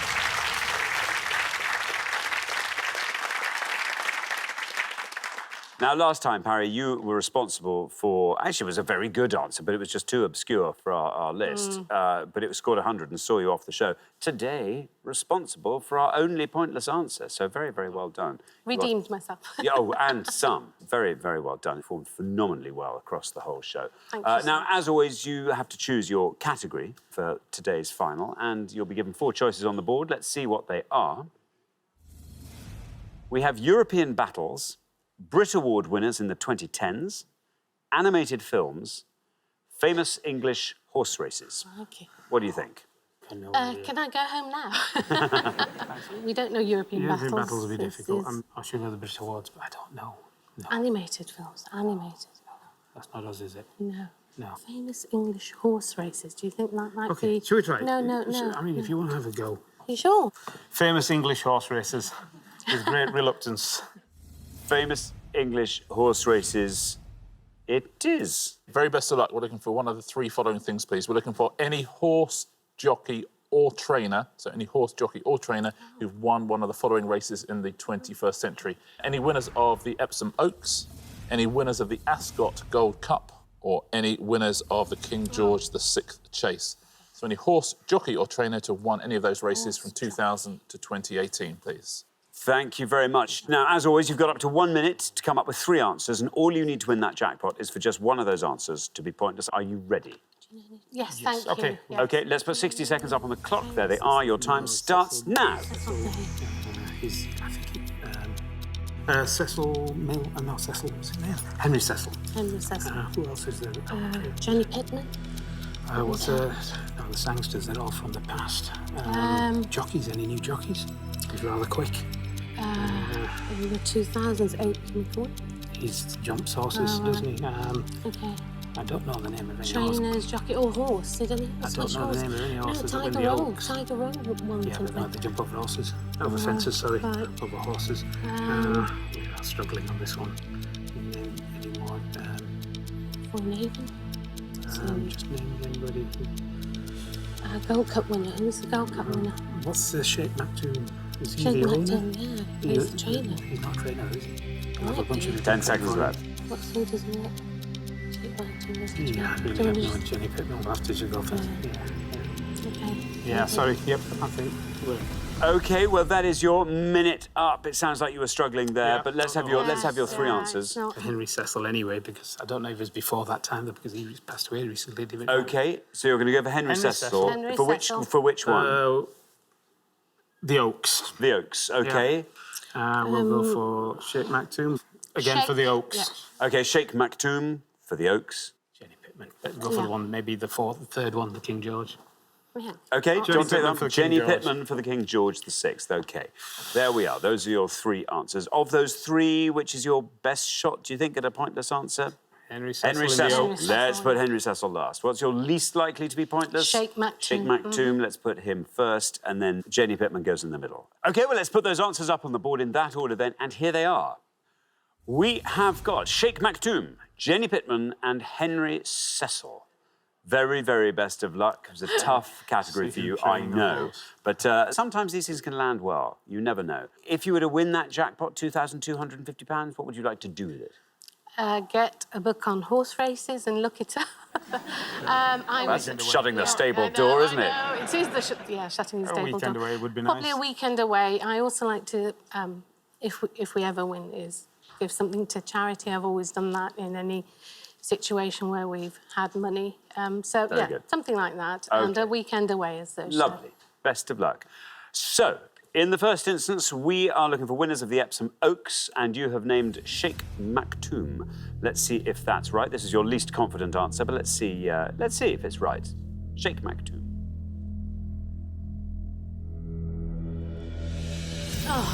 What? No? I saw him training that horse once. OK, Sheikh Maktoum, that's an incorrect answer. Your next answer was Jenny Pittman. In this case, we were looking for winners of the King George VI Chase in the 21st century. Jenny Pittman, this is your second answer for this jackpot round. £2,250 at stake here. Let's find out how many of our 100 people said Jenny Pittman, if it's right. Bad luck. I'm afraid Jenny Pittman, also an incorrect answer. Your third and final answer, the answer you thought was your best shot at a pointless answer, was Henry Cecil. In this case, we were once again looking for winners of the Epsom Oaks in the 21st century for £2,250. Let's see if that's right, and then let's see how many of our 100 people said Henry Cecil. It is right. What? Henry Cecil is a correct answer. There we go. Down it goes through the 20s and to the teens. We're in single figures. Still going down. Still going down. You have done it. Unbelievable. I mean to say, what about that? Wowie. So much. That's hilarious. Sounds ridiculous. How surprising is I'm that? shocked. Wow. I have to put my chin up. Sorry. Oh, I'm that- totally shocked.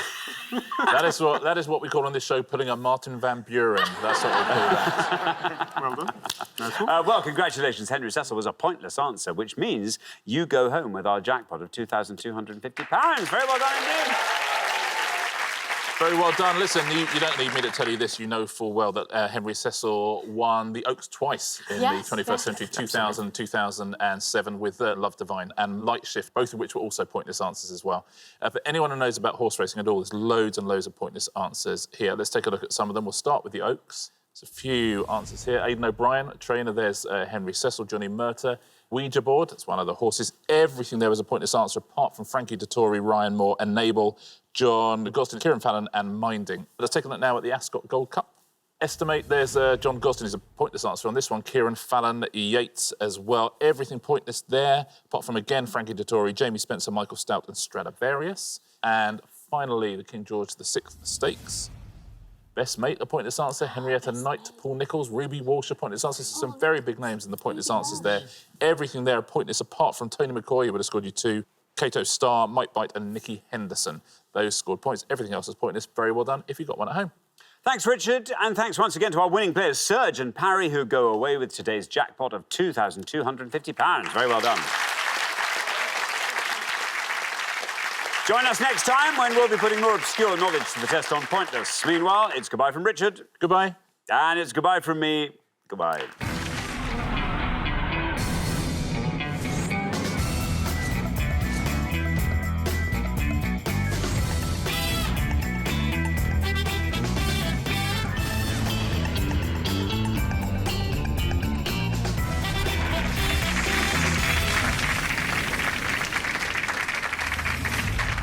Thank you very much indeed. Hello, I'm Alexander Armstrong, and welcome to Pointless, the quiz where the lowest scorers are the biggest winners. Let's meet today's players. And couple number 1. Hi, I'm Andrew, and this is my son James, and we're from Stoke-on-Trent. Couple number 2. Hello, my name's Pat, and this is my husband Ted, and we're from Thornton Clevelys near Blackpool. Couple number 3. Hello, my name is Laurie, and this is my friend Liz. We're both from Bridgend. And finally, couple number 4. Hi, my name's Laura, and this is my big brother Matthew, and we're from Belfast. And these are today's contestants. Thanks very much, all of you. A very warm welcome to Pointless. That just leaves one more person for me to introduce, our series regular. And I can assure you that's the only time in his life he's ever been referred to as regular. It's my Pointless friend, it's Richard. Hiya. Hey, everybody. Good afternoon. Good afternoon to you. And to you. 2 lovely returning pairs today. We didn't see too much of them last time. We've got Liz and Laurie got knocked out in round 1. Be nice to see a bit more of them. And Matthew and Laura on podium 4 once again. They got knocked out in round 2 as well. And Serge and Parry got through to the final round last time. And I liked them very much, Serge and Parry. They were smart, weren't they? They were. They did very well all the way through. But it has to be said, they did fluke the jackpot. Did kind of, didn't they? Not, But I was yeah. delighted for them. £2,250. Simply naming it the only racing trainer they'd ever heard of, pretty much. And it seemed to work out for them. It did. It worked out. Excellent. They were delighted. I mean, more delighted than these 8 seem about that news. There we are. Thanks. So, as you gather, Serge and Parry won the jackpot. So today's jackpot starts off at £1,000. There we are. Right. If everyone's ready, let's play Pointless.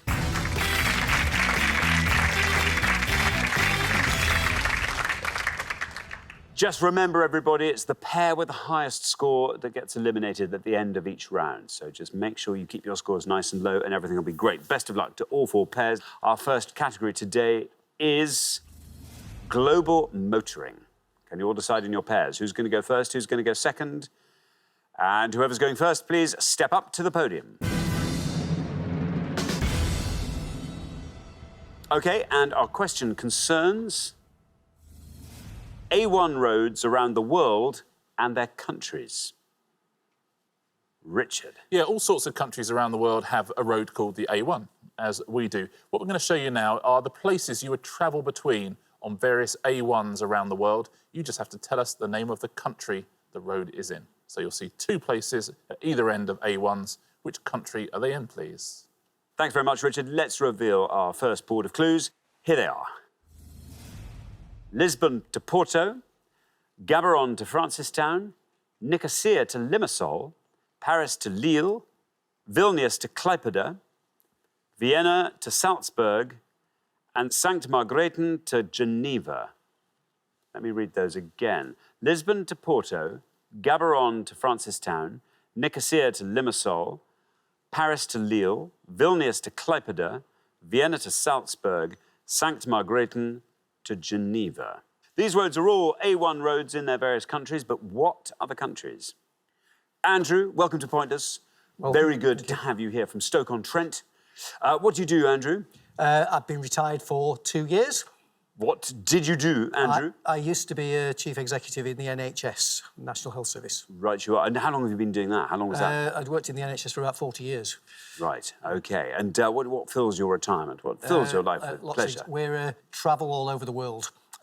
We go to lots of places. We've got a bucket list as long as your arm. OK, how far have you got down your bucket list? Give us some ideas of what things you've done. So we've been to India. Later on, this year, we're going to South America. We're then going to China and Japan. OK, very good indeed. Now, Andrew, have you travelled on any of these roads? I know a few of them. I think I'm going to go for Nicosia to Limassol and say Cyprus. Cyprus, says Andrew, for Nicosia to Limassol. Let's see if Cyprus is right. Let's see how many of our 100 people said Cyprus. It is indeed Cyprus. Down it goes to 39. Not bad at all, Andrew. Gets us off to a good start. 39 for Cyprus. You know, I said on the last show that Tanzania would be a good name for a sunbed shop. Yes. Well, Nicosia would be a good name for an underwear shop. Thank you very much indeed, Richard. Ted, welcome. Remind us where you're from, Ted. Thornton Cleveland, near Blackpool. Thornton Cleveland. That's a nice name. Is it as lovely as it sounds, Thornton Cleveland? Yes. We live about 300 yards from the beach, so we spend all the time walking the dog. Oh, well, what sort of dog have you got? It's a working Cocker Spaniel. Oh, I hope I'm not working too hard. No, try not to. Good, relaxing working Cocker. He works us hard, but... Yeah, OK, fair enough. Well, that's good. Ted, and what do you like getting up to? What are your hobbies? Well, I'm a retired aerospace engineer, and I'm a hobbyholic. I have far too many hobbies. How I ever found time to work, I'll never know. What's your favourite of the hobbies? I'm a radio amateur. So do you have lots of different radios and transmitters and things dotted around? That's fabulous. Ted, what would you like to go for on this board? Well, quite a few of those. Unfortunately, I was going to go for Cyprus. I think I'll go for Vienna to Salzburg and Austria. Austria, says Ted. Let's see how many of our 100 people said Austria for that particular A1. It's right. 68. 68 for Austria. I know we said this is an A1 road. This is essentially what countries a place is in. Yeah. The A1 in Austria is called the A1. Yeah. That's interesting. Let me say that again. The A1 in Austria is called the A1. Still interesting. Yeah. Thank you very much, Richard. Now, Laurie, welcome back. Laurie, tell us more about yourself. More. More. What more can I reveal about myself? I'm a retired civil servant with an absolute passion for words, music, dance, singing, cats, and travel. Cats the musical or Cats Both. the... Both. What about that? Singing? No, I thought she said singing cats. Oh, right. Oh, sorry. I didn't realise there was a comma. Singing My cats do sing, John, especially Purdy. How many cats have you got? Just 2. Excellent. No, Laurie, what are you going to go for on this board? Such choices. I think I will go for the second one and hope that my #1 ladies detective agency clue is going to help me. Botswana? Botswana for Gaborone to Francistown. Let's see if Botswana's right. Let's see how many of our 100 people said it. It is Botswana. Oh, that's not bad, Laurie. Down it goes to 4. Very well done indeed. Very well played, Laurie. Perfect example of how general knowledge, we take it from one area and we can put it into another as well. The A1 there, it also goes through Zimbabwe and South Africa, but that's the part in Botswana.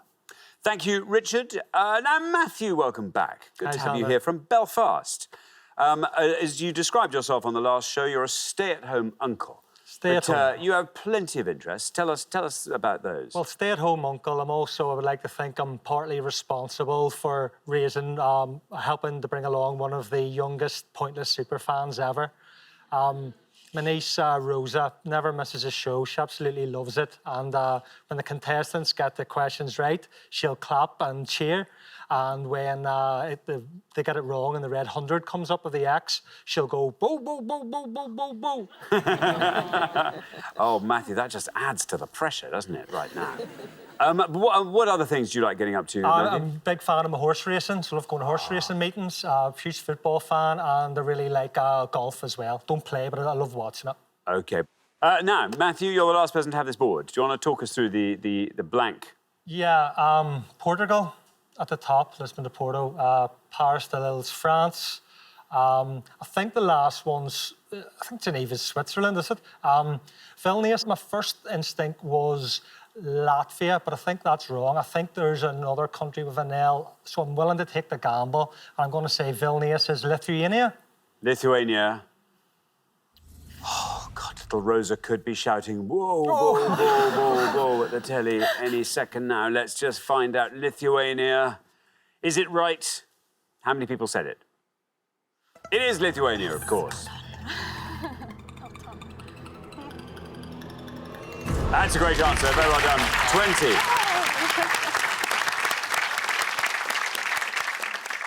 That's the way to play the game, Matthew. Well played, Vilnius. You could have gone for one of the obvious ones, but you took a risk, did exactly the right thing. All the others are much bigger scorers. You're quite right at the bottom. It was Switzerland. Would have scored you 57 points. Right at the top, you were right about Portugal. Scored you 79, and the biggest scorer of all, Harry to Lille, France, 87 points for that. So Botswana, the best answer on the board, and Lithuania, the second best answer on the board.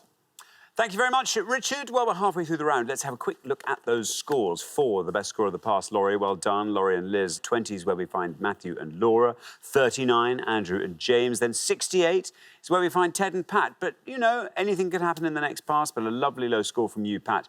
Good luck with that. Maybe that will keep you in the game.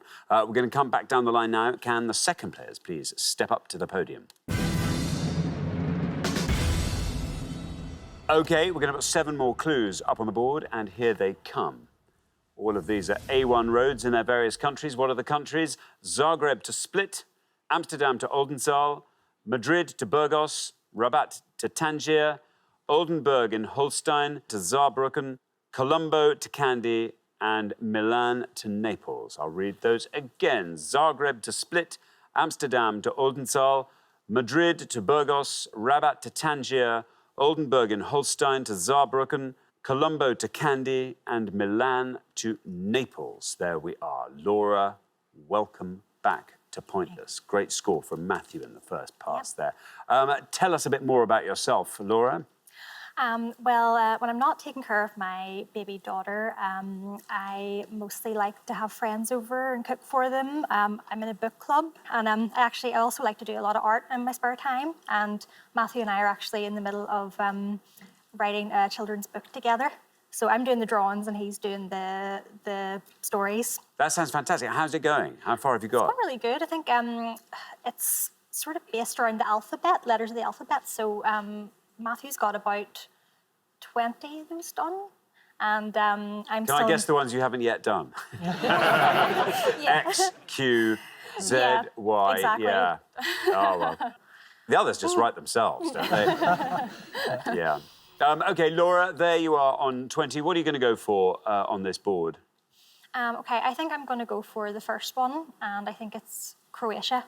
Croatia, Zagreb to Split, says Laura. Croatia, there is your red line. If you can get below that red line, you are straight through, even at this early stage of the second pass, straight through to the next round. How many people said Croatia?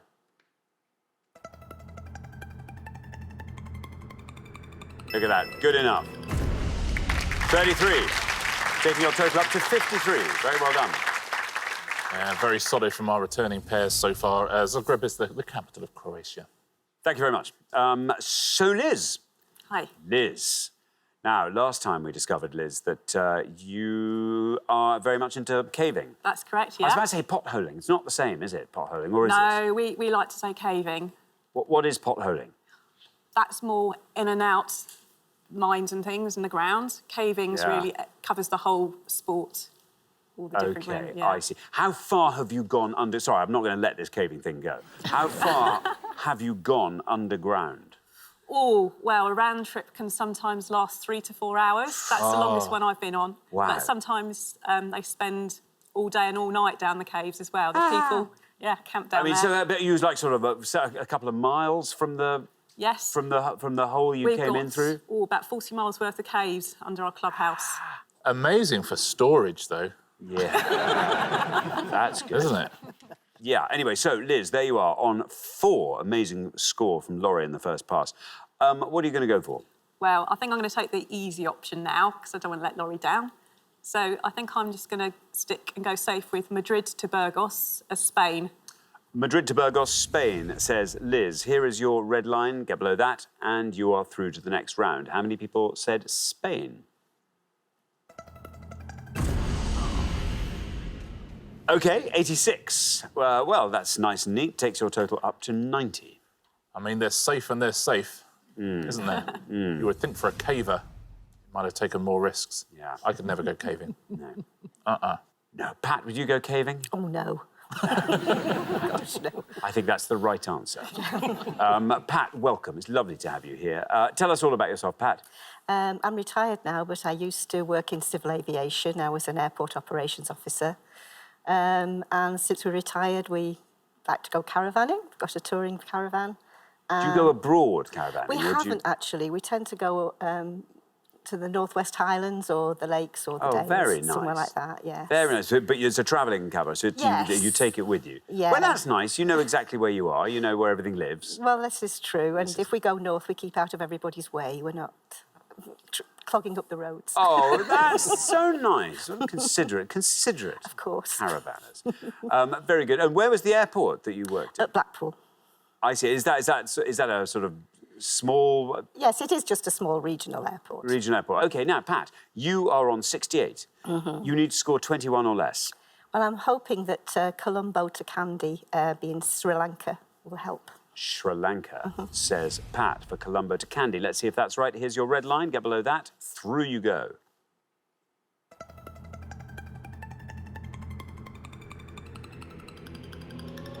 Look at that. You're through. Very well done indeed. 21 needed, 19 got. Takes your total up to 87. Beautifully played, yeah, very beautiful country as well. In Kandy, they have a sacred relic, which is a tooth of the Buddha, which is in a gold casket.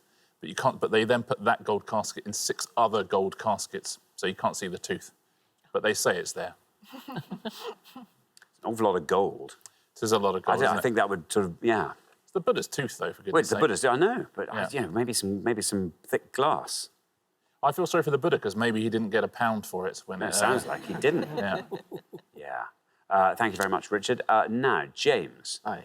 James, welcome. Good to have you Very here, much. James. Tell us all about yourself. Well, I work in the NHS. I work as an HR assistant. I currently work at Doncaster and Bassett Law Hospitals. Been doing that for about 9 months now. What do you do in your spare time, James? If any sports on TV, I watch it. If you take me out anywhere, I play a lot of golf at the minute. I try and get out on the course whenever I can, play with my dad, get beaten generally, because he spends his life there. And whatever else I can, really, from time to time. And whose idea was it to come on the show?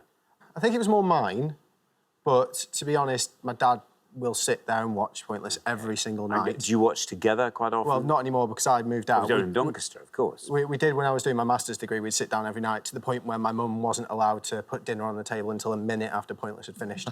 So bang on 6 o'clock, food comes out on the table. So our theme music was basically the pinger. There. Yeah, basically, yeah. Very good. Now, James, 39 is where you are. 50 or less is your target. I mean, that, I would hope, is easily achievable. Do you fancy talking us through this board? I think I know 3 of them. So Amsterdam to Oldenzaal would be the Netherlands. Rabat to Tangier, I'd say, was Morocco. Fairly sure on that one. And Milan to Naples is obviously Italy. If you had to push me on the other one, I would say perhaps it's Germany, maybe Sweden at a push. But I think I'll go with Rabat to Tangier and I'll go with Morocco. Morocco, says James. Here is your red line. Get below that red line, and you are through to round 2. Let's see how many of our 100 people said Morocco.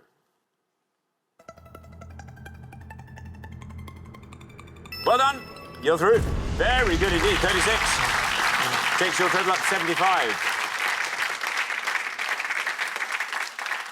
Some great answering again in this round. Again, we've cleared up all the lower scorers on the board, which is terrific stuff. 36 just is better than the Oldenburg and Hornstein, which is Germany. 37 for that. You're quite right about the Amsterdam one. It's the Netherlands. Would have scored you 74. All of these would have seen you knocked out here because Milan to Naples would have been 82 as well. So well played. Thanks, Richard. Well, we find ourselves at the end of our first round. That means we have to say goodbye to a pair. And Liz and Laurie, I'm afraid once again, you are our first pair to leave. But it's been great having you, albeit briefly, on both shows. But thank you so much for playing. Liz and Laurie. Thank you. Thank you. But for the remaining 3 pairs, it's now time for round 2.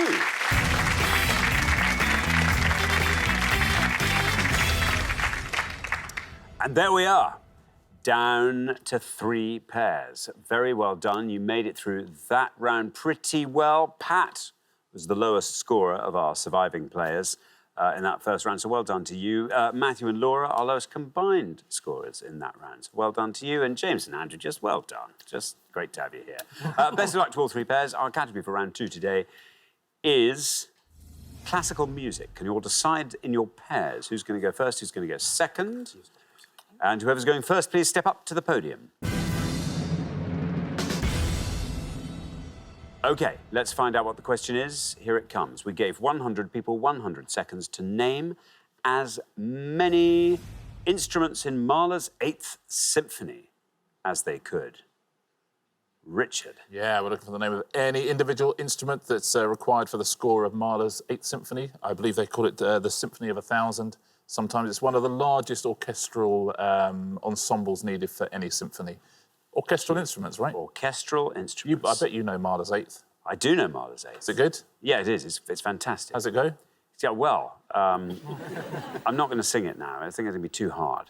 Is it better or worse than Lou Bega's Mambo No. 5? It's longer. OK, OK. I'll give you that. Yeah. I mean, a little bit of Monica, don't get me wrong, is a good thing. Yeah. But a lot of Mahler's 8 is also a good thing, I would say. Yeah. Now then, James. We're looking for any instrument required to play Mahler's 8th Symphony. Yes. This is not good. Oh, no. I'm going to have to go for a punt here and try and get something low, because anything I can think of, I think. All right, let's go for it then. I will go for a bassoon. A bassoon, Yeah. says James. Let's see how many of our 100 people said bassoon. There is a bassoon in Mahler's 8th Symphony. And down it goes to 14. Well done.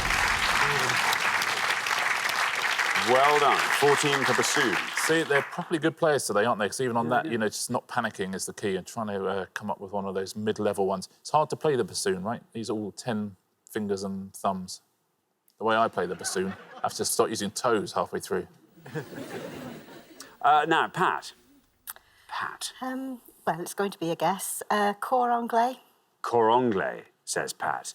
This is nice, sticking with the double reed instruments. Nice, like the pattern. Let's see how many of our 100 people said cor anglais. Cor anglais is right. Interesting to see. Bassoon on 14. Where does cor anglais end up? Passes 14. It goes down to 2. Look at that, Pat.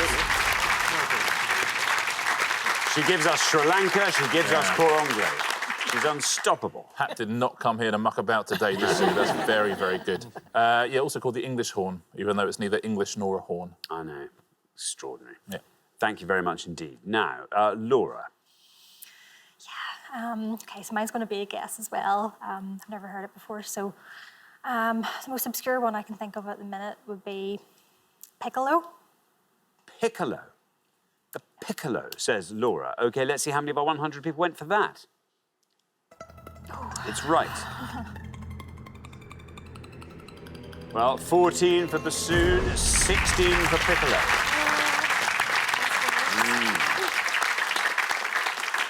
Another good answer. It's all been woodwind so far, right? Yeah. Yeah. Feel like you know more about this round. That doesn't happen often. Yeah, well, no, it really doesn't, actually. No, for once on terra firma. Yeah, we should swap places. We won't, because last time that happened, it was a disaster. Disaster. But, oh, dear. I was so overwhelmed by having a chair. I was so overwhelmed with having to wear trousers. Yeah. So far, I've got totally used to you being naked from the waist down. It's just one of those things. Yeah. Taking my stride. OK, let's have a look at the scores halfway through the round. 2, very well done. Pat and Ted looking very, very strong at this stage. 14, James and Andrew. 16, Laura and Matthew.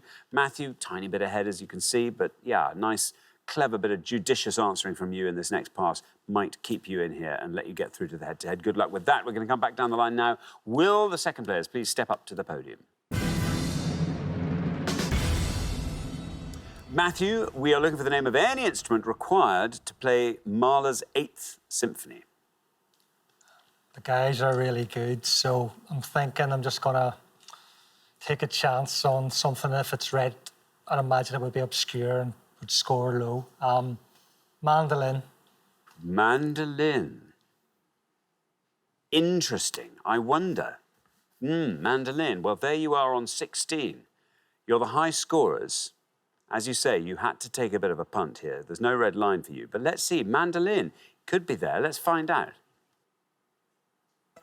It is there, Matthew.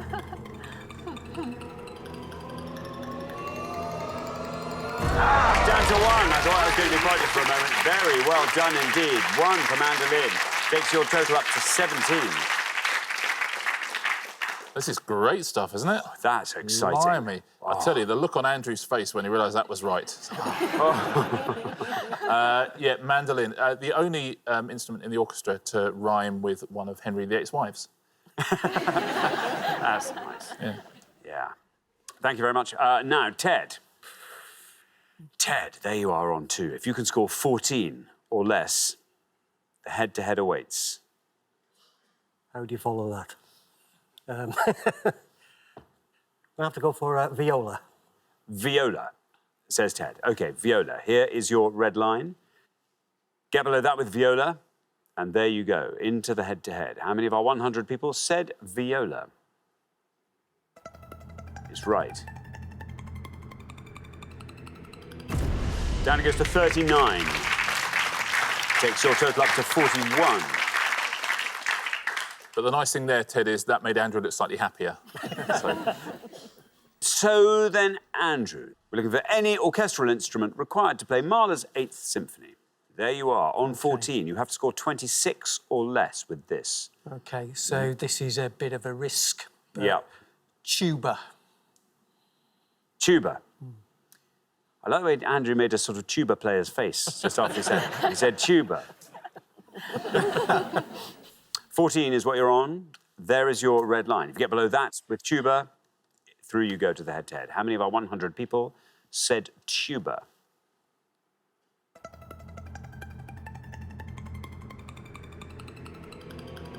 You've done it, tuba. Oh, just 24. Taking your total up to 38. Well done, Andrew. Yeah, great round from everyone there. Very well played. Should we test you a little bit on these? Yes, go on. There's quite a few low scorers left if you want to have a go at a few. I'm going to go for the contrabassoon. Contrabassoon is a pointless answer. Very well done. How about there we go. That's good. And there are only 2 pointless answers. Should I go through some low scorers for you and you can tell me which ones I don't know? So timpani, I know that's 14. Triangle would have scored 9. Organ, 5. Glockenspiel, 3. Bass clarinet would have scored you 2. Tam-tam? Tam-tam is actually a gong. You know the gong at the end of Bohemian Rhapsody? OK. That's a tam-tam. To remind people, it sounds like. That's a tam-tam. That would have scored you 2 points. Yeah. 1 for bells, and also 1 for Celesta. A Celeste, that's... you know, Hedwig's theme from Harry Potter is played on a Celeste. It's like a keyboard, but it's got a little... The Sugar Plum Fairies often played on OK. This is good. This is interesting, isn't it? It sounds a little bit like a glockenspiel, but it's it's a sweeter sort of. I know exactly the thing you mean. And the other pointless answer, apart from contrabassoon, was the harmonium. Thank you very much indeed, Richard. So at the end of our second round, we have to say goodbye to another pair, Ted and Pat and Ted. Pedantat, as I said earlier, when you weren't listening, luckily. I'm afraid we have to say goodbye to you. Lovely having you here. Pat, you have covered yourself in glory. I don't know what you've covered yourself in, Ted, but... no, in a lovely shirt. That's what you've covered yourself in. Lovely having you here. We'll see you again next time, and I'm sure you'll do even better. But thanks very much for playing. Pat and Ted.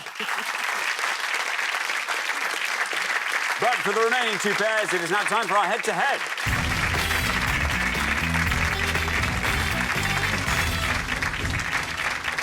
Congratulations, Matthew, Laura, James and Andrew. You're now one step closer to the final and a chance to play for our jackpot, currently standing at £1,000.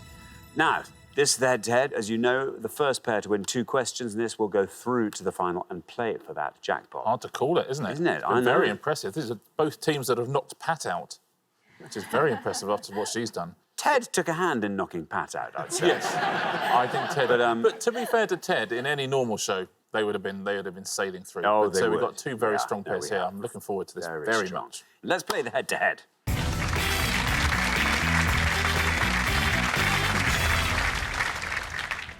Here is your first question, and it concerns events of the 1940s. Richard.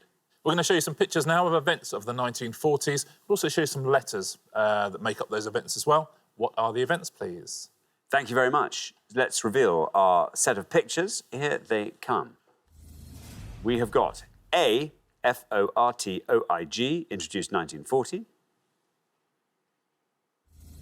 B, V-C-O-Y-P-R-D, in London, 1946. C, D-A-S-A-S-R-L-S, excavated 1949. D, B-V-R-D-E-R-P-R, published 1942. And E, P-I-C-C-A-L-S, christening, 1948. There we are. OK, now, Matthew and Laura, you're our low scorers, so you get to go first. Feel free to confer. What do you think would be the lowest? Dead Sea Scrolls. I know Dead Sea Scrolls. I know Prince Charles's christening. It was at the Victory Parade in London. And I don't know the other 2. I knew B, but I think C would be a good one there. I haven't got Sea Scrolls. Yeah. OK, Laura and Matthew. Okay, I think we're going to go for C, please, and it's the Dead Sea Scrolls. The Dead Sea Scrolls, say Laura and Matthew. James and Andrew, what would you like to go for? Do you want to talk us through the rest of the board? Yeah, so I'm assuming E is Prince Charles's christening. B would be Victory Parade. A, sure when it pops up, or no. D, I could take a stab at because I'm assuming it's the something report. I know what it is. I know what it is. OK, so you know what it is? D. D. You go ahead. You take the answer. It's a punt. The Beverage Report.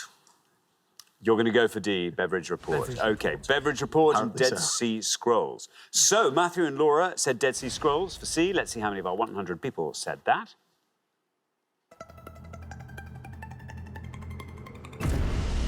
$59. James and Andrew, meanwhile, have gone for the Beverage Report. Let's see how many of our 100 people said that for D. Well done. Well done. You pipped it with the Beverage Report there. 18. Good work, James and Andrew, father and son, working perfectly as a team there. Yeah, best answer up there as well, 18 points. That's the answer of a man who spent 40 years working for the NHS as well. Beverage Report, it's set the preconditions for most of our welfare state as we know it today, including the NHS. A, which is the one you weren't sure of, Zon, do you know that one? Food rationing. Food rationing, introduced, of course. That would have scored you 45 points. B, everyone knew this, Victory Parade in London. Would have scored you 72. And you were quite right, there's Prince Charles's christening. And that would have scored you 80. Thank you very much indeed. OK, so well done, James and Andrew, up 1-0. Here is your second question. Matthew and Laura, you have to win this one to stay in the game. Remember, James and Andrew get to answer it first, so yeah, be on your toes here. Our second question today is all about Matt LeBlanc. Richard. Yeah, 5 clues to facts relating in some way to Matt LeBlanc coming up. OK, let's reveal our 5 clues. Here they come. We have got the decade in which he was born, the surname of his character Joey in Friends, the model who guest starred in Friends as Joey's roommate Janine, the name of Joey's character in the soap Days of Our Lives, and the band whose 2000 music video Say It Isn't So LeBlanc appeared in. Let me read those again. The decade in which he was born, the surname of his character Joey in Friends, the model who guest starred in Friends as Joey's roommate Janine, the name of Joey's character in the soap Days of Our Lives, and the band whose 2000 music video Say It Isn't So LeBlanc appeared in. There we are. James and Andrew, you get to go first. All right, let's take a guess at the decade in which he was born. Say 1960s. OK, you're going to go for that, 1960s. Matthew and Laura. Okay, so... Surname is Tribbiani. Model is Elle McPherson. Name of Joey's character in Days of Our Lives was Dr. Drake Ramore. And I don't know the last one. Focus on those 3. I mean, if that decade's right, we'll maybe go for Elle McPherson, do you think? That or Drake Ramore, I think, might be the... Dr. Drake. But I don't know which one would be lower. Maybe what do you think? Go for the model. Okay. We're going to go for Elle McPherson. OK, Elle McPherson. So, we have the 1960s and we have Elle McPherson. James and Andrew went for the 1960s, the decade he was born in. Let's see how many of our 100 people said that. That's right, well done. Down it goes to 26. Not bad at all. Meanwhile, Matthew and Laura have gone for Elle McPherson as Janine. Let's see how many of our 100 people said that.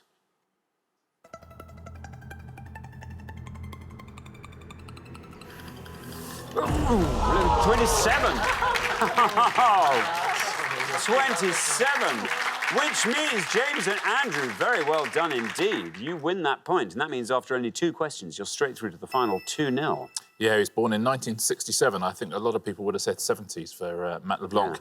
Yeah. And you're wondering whether to go for Elle McPherson or Dr. Drake Ramore. Dr. Drake Ramore was correct. Would have scored you 14 points. It's okay. That is going to be an interesting train journey home, isn't it? Yeah. I mean, it's not like she's a younger sister or anything, is it? And, ooh. Buy me a drink tonight. That is bragging rights. I mean, every Christmas now for so many years. Let's fill the rest of these in. The surname is the biggest scorer. That is Tribbiani. It scored you 38. The best answer on the board is the band. Very well done at home if you knew this. I didn't know this one. Bon Jovi. Bon Jovi, 3 points for that. Thank you very much indeed, Richard. So the pair leaving us at the end of the head-to-head round, Matthew and Laura, I'm sorry, our golden couple. You performed so well right across the show. And now this. But it's been lovely having you on. Thank you so much for coming today. Matthew and Laura, everyone, thanks. But for James and Andrew, it is now time for our pointless final. Well, congratulations, James and Andrew. You've seen off all the competition and you have won our coveted Pointless Trophy.